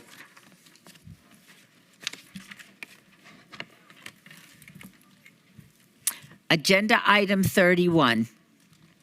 Recommending committee, bills eligible for adoption at this meeting. Bill number 2026-2. Councilman Knutson, would you like to have the bill read? Please, Mayor. Bill number 2026-2, an ordinance to adopt that certain document entitled Development Agreement for Property formerly known as Cashman, including the incorporated Cashman Site Development Standards and other incorporated elements, and to provide for other related matters. Move to approve. Please vote. Post. Motion carries. Agenda item 32, bill number 2026-3. Councilman Knutson, would you like to have the bill read? Yes, Mayor. Bill number 2026-3, an ordinance to adopt that certain document entitled Development Agreement for Property formerly known as Grant Sawyer, including the incorporated Grant Sawyer Site Development Standards and other incorporated elements, and to provide for other related matters. Move to approve. Please vote. Post. Motion carries. Agenda item 33, new bills. Items 33 through 37, bills 2026-4, 5, 6, 7, and 8 will be heard at the recommending committee meeting on Tuesday, February 17th, 2026. City Attorney, would you read the new bills? Yes, ma'am. Bill number 2026-4, an ordinance to amend LVMC Section 2.26.40 pertaining to the compensation for alternate municipal judges and to provide for other related matters. Bill number 2026-5, an ordinance pertaining to community redevelopment, adopting a third amended and restated redevelopment plan for the redevelopment area commonly known as Redevelopment Area 1 to expand the redevelopment area associated with that plan and providing for other related matters. Bill number 2026-6, an ordinance of the City Council of the City of Las Vegas, Nevada, authorizing the issuance of its City of Las Vegas, Nevada general obligation, limited tax, City Hall refunding bonds, additionally secured by pledged revenue Series 2026C for the purpose of refunding certain outstanding bonds, providing the form, terms, and conditions of the bonds and the security therefor and other details in connection therewith, providing other matters relating thereto, and providing the effective date thereof. Bill number 2026-7, an ordinance providing for the issuance by the City of Las Vegas of its general obligation, limited tax, medium-term various purpose bonds, Series 2026D, in the aggregate principal amount of $24 million for the purpose of financing the cost of recreational projects, providing details concerning the bonds, the project, and general tax proceeds, and providing other matters relating thereto.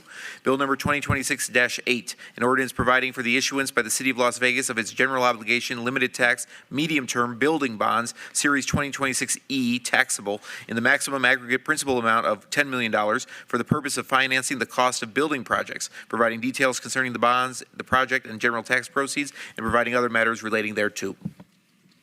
Thank you so much. New bills 2026-4, 5, 6, 7, and 8 are assigned to the February 17th, 2026 recommending committee members, Councilman Knutson and Councilwoman Polensky and Diaz. If any so designated are unable to attend, the clerk's office will coordinate finding substitutes as necessary at my direction. And I thank you. Agenda item 38. Item 38 is on the consent agenda, is considered to be routine, and is recommended for approval by the Department of Community Development. Mayor Pro Tem, may I have a motion to approve this consent agenda? Move to approve the consent agenda. Please vote. Oops. Post.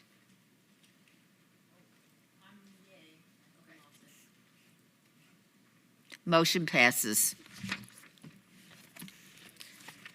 Agenda item 38. This item was held in abeyance till the April 15th, 2026 City Council meeting.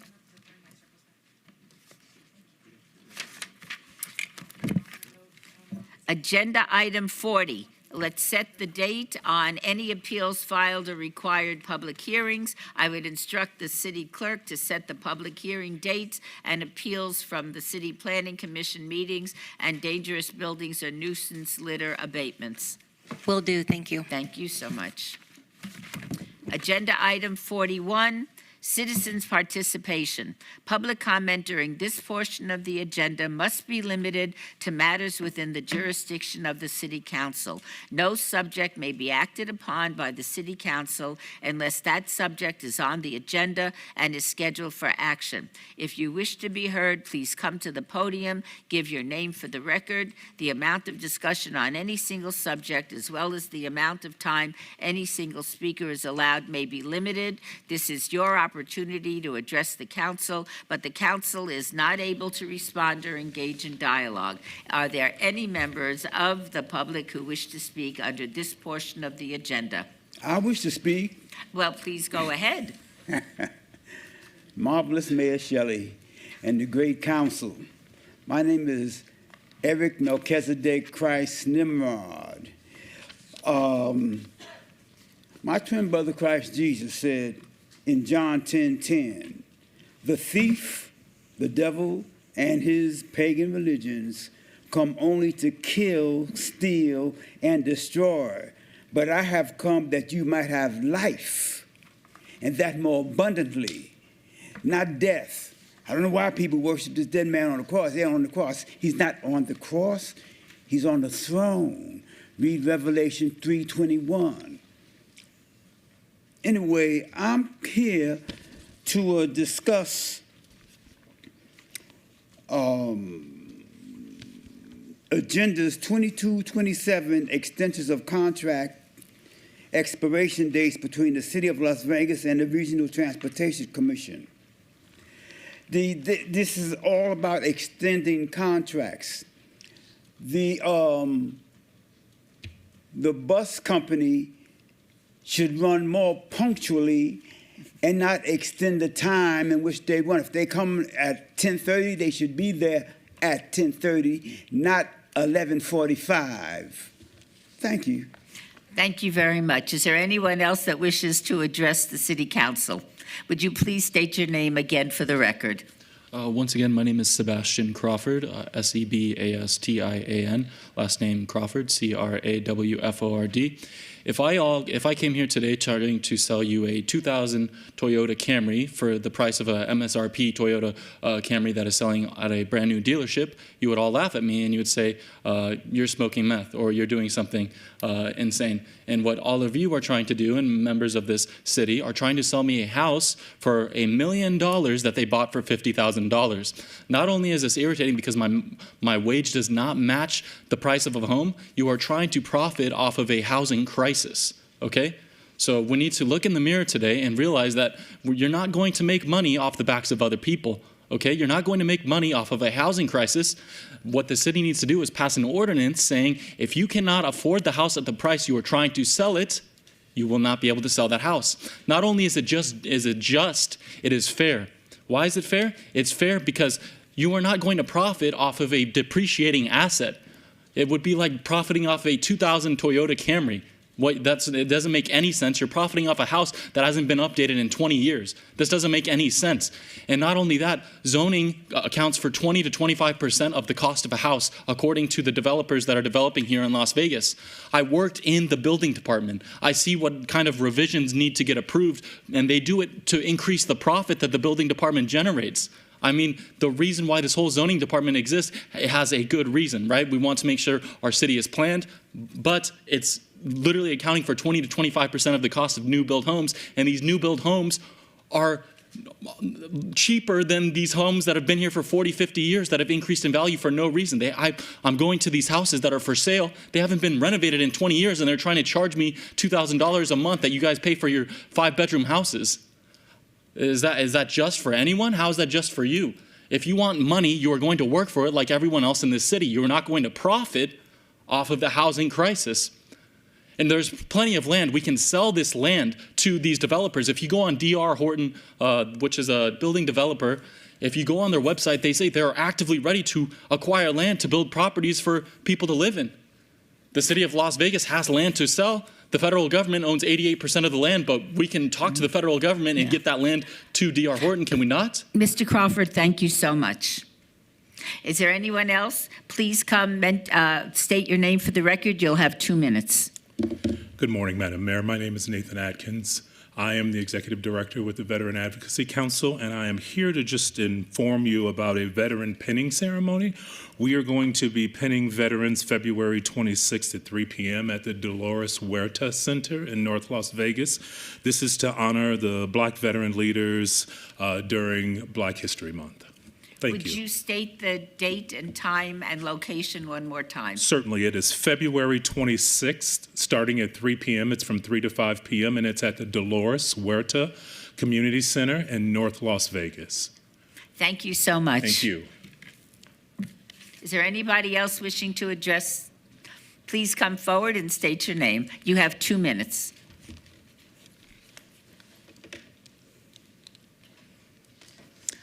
Hello, my name is Shoshana, and I would like to offer a bit of history. Could you give your last name as well?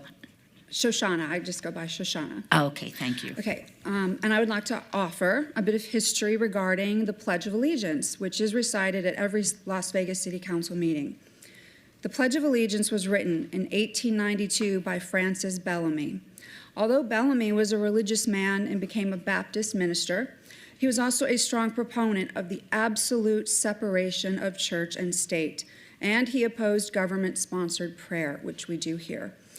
As such, the original pledge made no reference to any god. It reads, "I pledge allegiance to my flag and to the republic for which it stands, one nation, indivisible, with liberty and justice for all." But in the 1950s, the Christian nationalist movement and its alliance with top politicians was in full force. It was not until 1954 that the words "under God" were added to the pledge during the presidency of Dwight Eisenhower. And then in 1952, the National Day of Prayer was approved by President Harry S. Truman. Back to Eisenhower in 1953, the National Prayer Breakfast was established. In 1954, "In God We Trust" was added to our postage stamp. In 1955, "In God We Trust" became the official verbiage on our currency.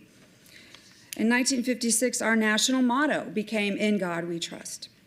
These developments marked a departure from the original intent of the U.S. Constitution, which deliberately established a secular government and protected both freedom of religion and freedom from religion. The separation of church and state safeguards religious liberty for everyone by ensuring that government does not favor one belief system over others or over none at all. As our city continues to serve a diverse and non-religious population, I encourage reflecting on how religious expressions and invocations are incorporated into government proceedings. Like other countries where one particular religion is the law of the land and freedoms are barely existent or non-existent, especially for women's autonomy and the LGBT community, the goals of the Christian national movement across this country are no different. Thank you so much. Thank you for listening, and thank you for learning. I appreciate it very much. Thank you. Anybody else wishing to address the City Council? Seeing no one, we will go to agenda item number 42, Council Emerging Issues. Discussion regarding potential items for future City Council agendas or awards. Any discussion must be limited to whether or not such proposed items shall be placed on a future agenda. No discussion regarding the substance of any proposed topic shall occur. No action may be taken. Do any members of the council have any topics they would like to bring forward under this item? Seeing none, we will move to agenda item number 43. Council members' recognition. Comments made by individual city council members during this portion of the agenda will not be acted upon by the city council unless that subject is on the agenda and scheduled for action. Why don't we start with Ms. Summers Armstrong?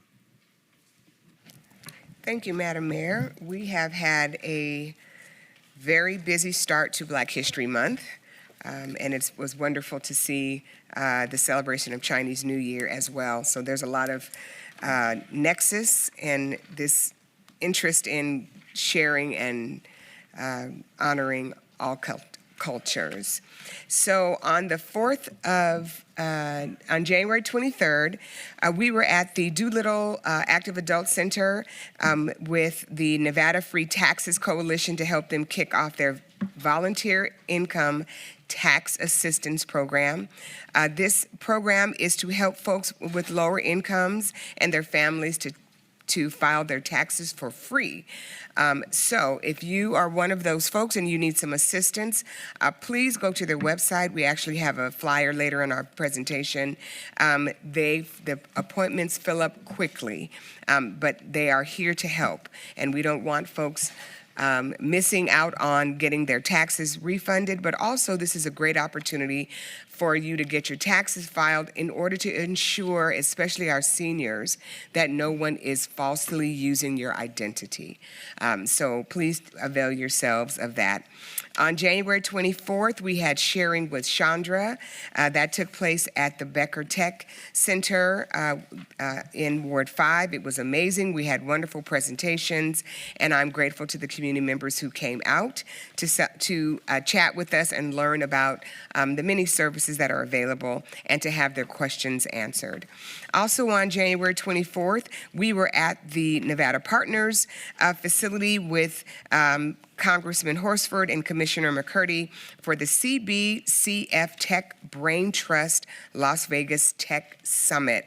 That is a mouthful, but I will tell you its purpose was to present interesting information about emerging technologies that are available and could provide economic growth and mobility in our communities and the opportunities that are available there. It was amazing, and we had folks from the city of Las Vegas there to really also observe, and we will be trying to incorporate some of these new technologies into what we are teaching our young people in the city of Las Vegas.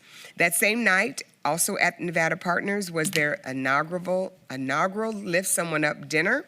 It was a great opportunity. I want to just mention that the picture on the far right lower corner is my handsome son, Brandon. He was the violinist for that evening and son of this community. It was a beautiful event and raised awareness and funding for community partnerships. On the 31st of January, I attended the annual African Community Leaders Networking Breakfast and Convening, also at Nevada Partners. We had a wonderful time.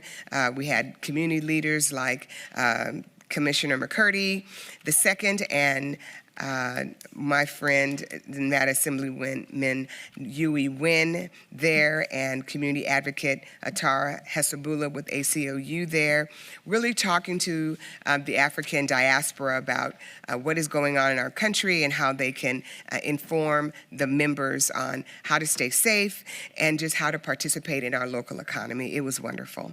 That night, this is a special shout out to Elder Tristan Holmes. He was inducted as the pastor of Gethsemane Missionary Baptist Church. They had a wonderful celebration for him. Many faith leaders and community members were there at that event, and it's always wonderful to gather and celebrate the growth of a son of the community. On February the 2nd, right here in the city of Las Vegas at the corner of, or near the corner of Ogden and near Fremont Street, we had the reveal of Waiting on a Light on the Corner by Sound Exchange by artist David Ryan. This is a public art exhibit. We had staff there. Mr. Ryan's family came from Texas and all around the city to celebrate him. I'm encouraging our community members to go out and look at what is happening in our city. This is a wonderful example that the arts are just as important as a public works project. We need to make space for our young people who want to be in the arts.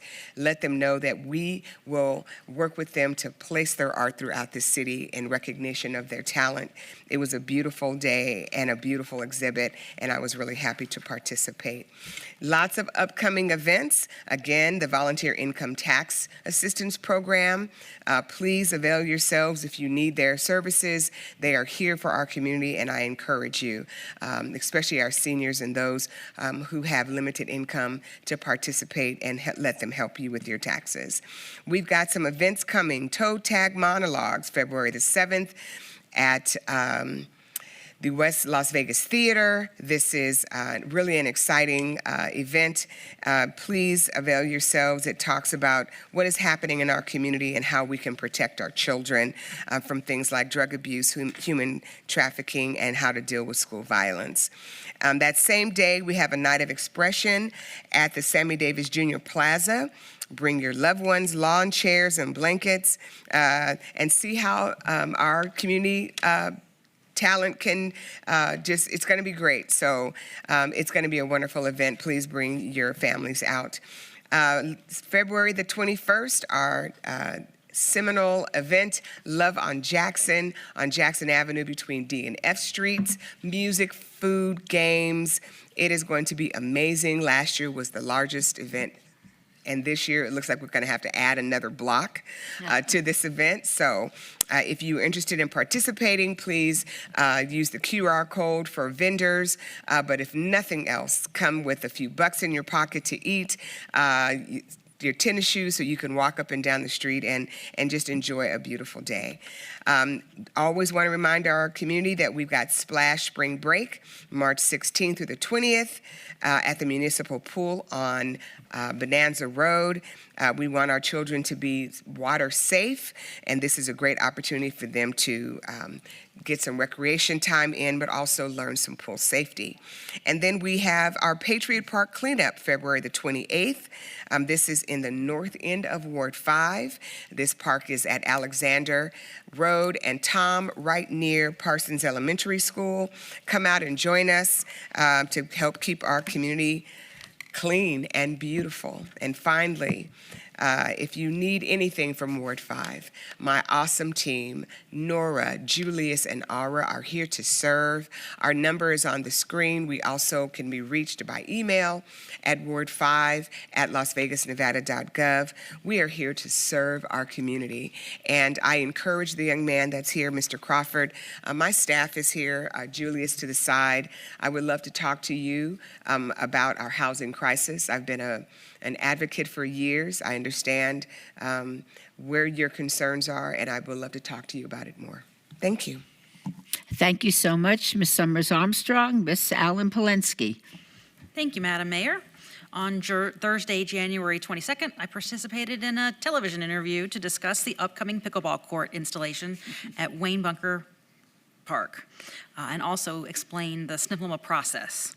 Even with the short notice this interview would take place, the community came out in spades. The pickleball is one of the fastest growing sports in the world, and seeing that energy firsthand confirms that these courts are going to be a phenomenal addition to Ward 4 and the entire city of Las Vegas. Thank you to everyone who came out to show their support. Next up, registration for Dazzle Prom. Dazzle Prom will be held Friday, February 13th from 5 to 7 p.m. This event will be a magical evening where individuals with different abilities can dance, celebrate, and make unforgettable memories. Please RSVP by Monday, February 8th. And just a point of personal pride, there is discussion that Dazzle Prom will be replicated in different jurisdictions in California and potentially in the next year be rolled out across the country. So when the dog days of representing and running for office and serving get me down, I think about this singular event and how wonderful it has been and how it may help people across the country. It's fuel to keep going. Next up, there are 8 missing teens from our community. If you have any information that could help, please contact LVMPD Missing Person Detail at 702-828-3111. If you are at-risk youth that want to come home, please give it a call. There's always a free bus ride home. And next up, you can stay up to date with community news, upcoming events, and updates, all the happenings in Ward 4 by following me on Facebook, Instagram, X, all the things. Please don't hesitate to call the old-fashioned way, 702-229-2524. We are always here to provide any assistance that we can. Thank you.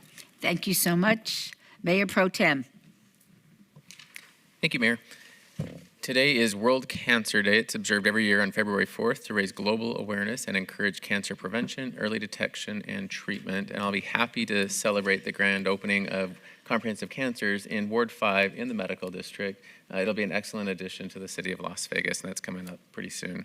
And then it's No School Fun Day is Monday, February 9th at the Mirabelli Community Center in Ward 1. Kids K through 8th grade can attend from 7 a.m. to 6 p.m. for $35 with a full day of fun, recreation, and enrichment. More locations are available throughout the city, and you can look at the flyer there to figure out where to go. And that's all I got. Thanks, Mayor. I thank you very much, Mayor Pro Tem.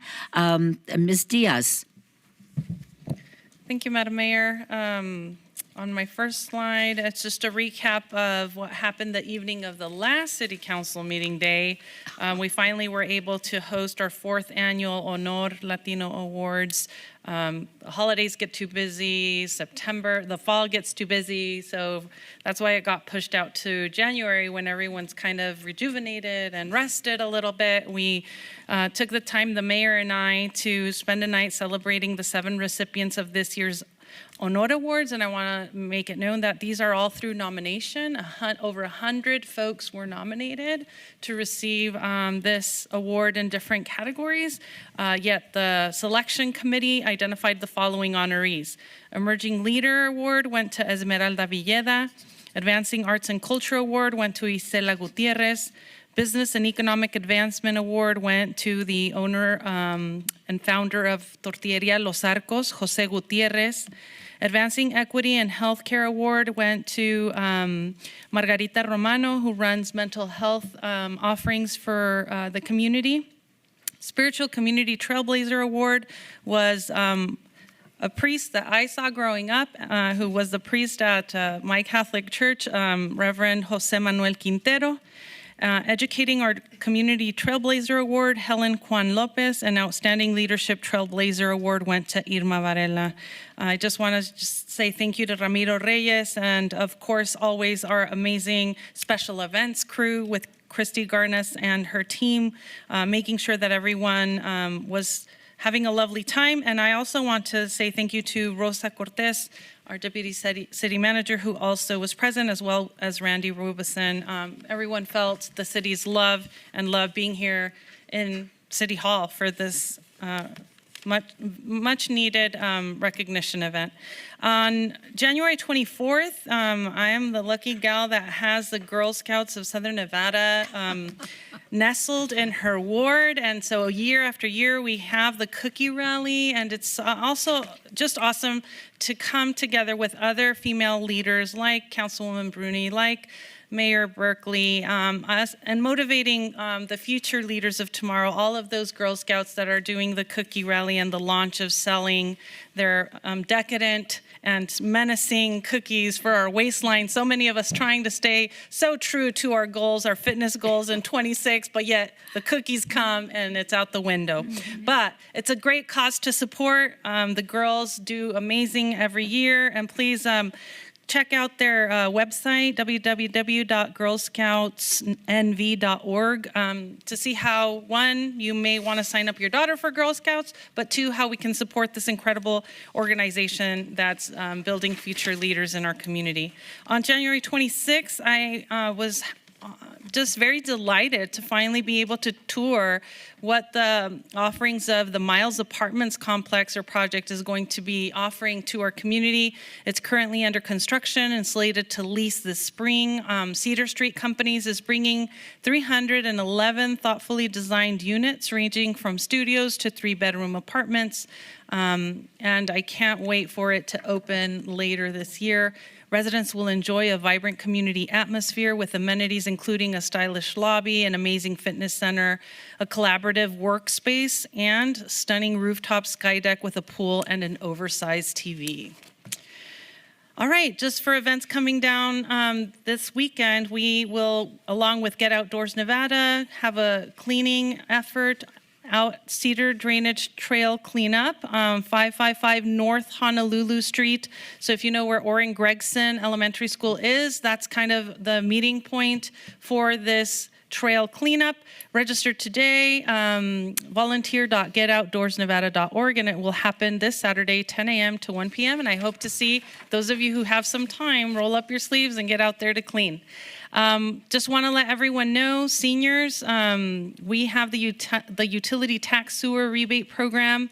We do this every year. It starts January 2nd, ends March 3rd, 2026. We know how hard it is to make everything out of our fixed income, so we try to make your life a little bit easier and less worrisome.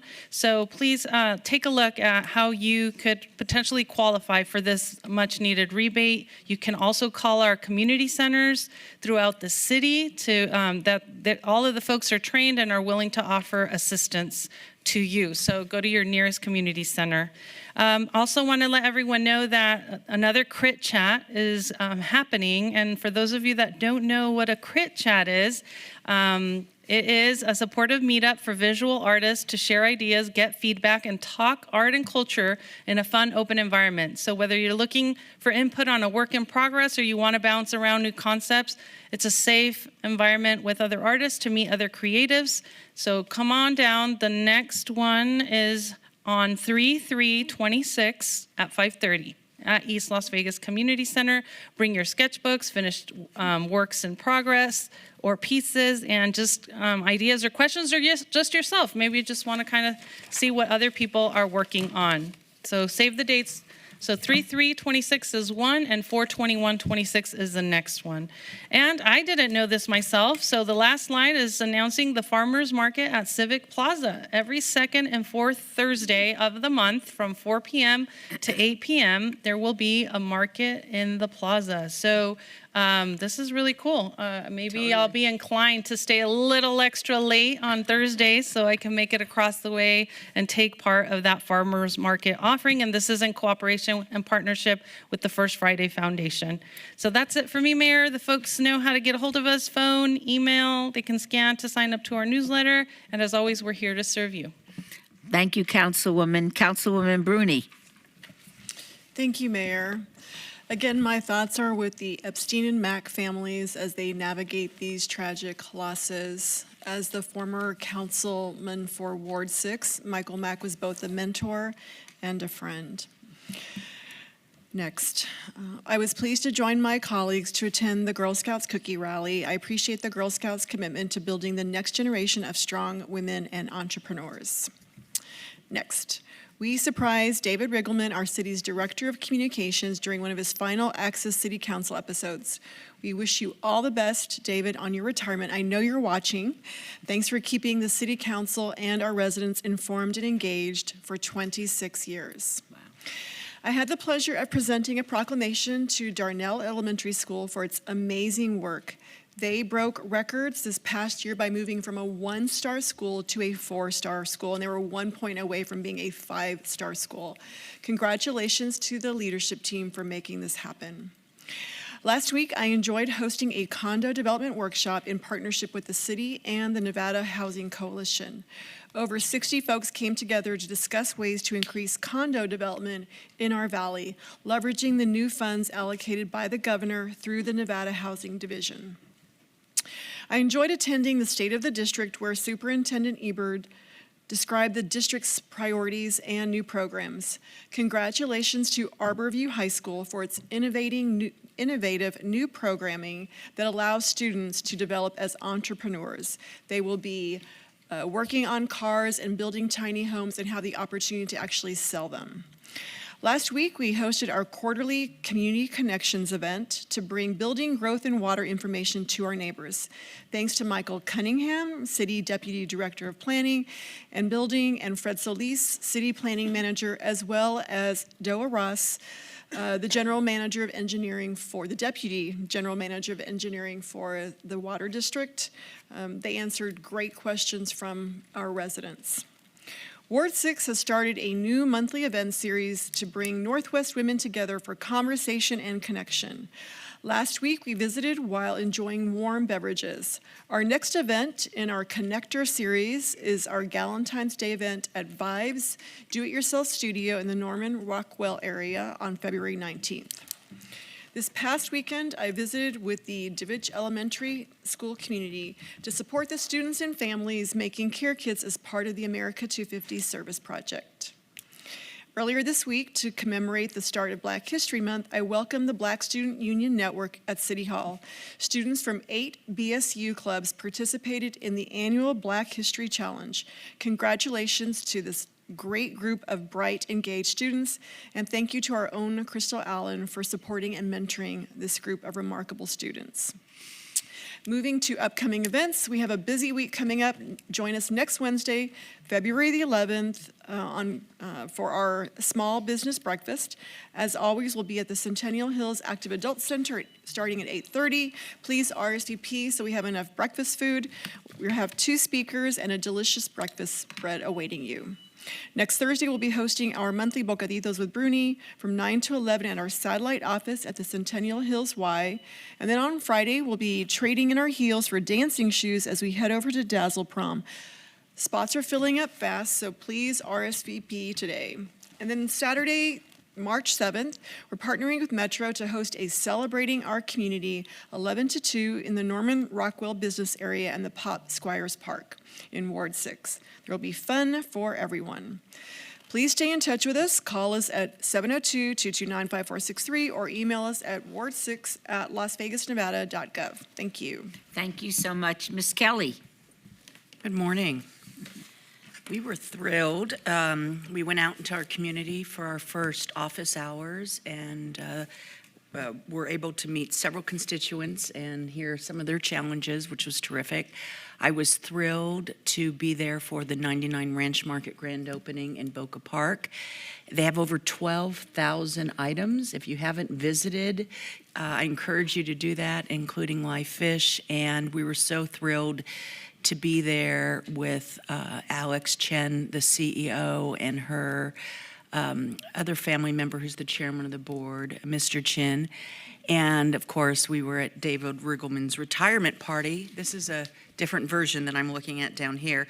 I was also thrilled to be able to be at the Piccoli Ranch HOA meeting as I continue to reach out to the many constituents in my district.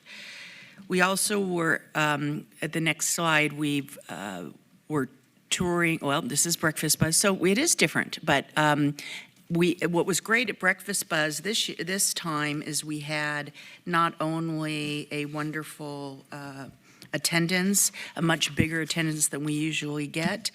Commander Lieutenant Arnold from Metro was there as well as our City Marshal Hartz, who talked about the issues within their district, and a particular interest on park safety is always important to our constituents. We also welcome special guest Noelle Garcia from the Nevada Real Estate Division, and she's from the Ombudsman's office and helps our constituents when they have issues with HOAs or neighborhood associations, and she talked about some of the valuable services they offer. Next, please. And then we have another office hours coming up Thursday, February 19th at the Veterans Memorial Community Center. I was also thrilled to host my next series of small business spotlight filmings, and those are being done once a month and represented a very eclectic representation of small businesses in my ward. That's always so fun to talk about. What are the offerings in our individual wards from small business community? And I would just remind everybody that this is starting to be the great time of year for being at outside food festivals and open markets and farmers market. And in Ward 2, there is a farmers market every Wednesday at the Bruce Trent Park from 2 to 8 p.m. So after you're done checking out the one in Ward 3, at the Civic Center, you can certainly, the following week, check out one in Ward 2. So thank you so much. Thank you very much. This city council meeting is now adjourned.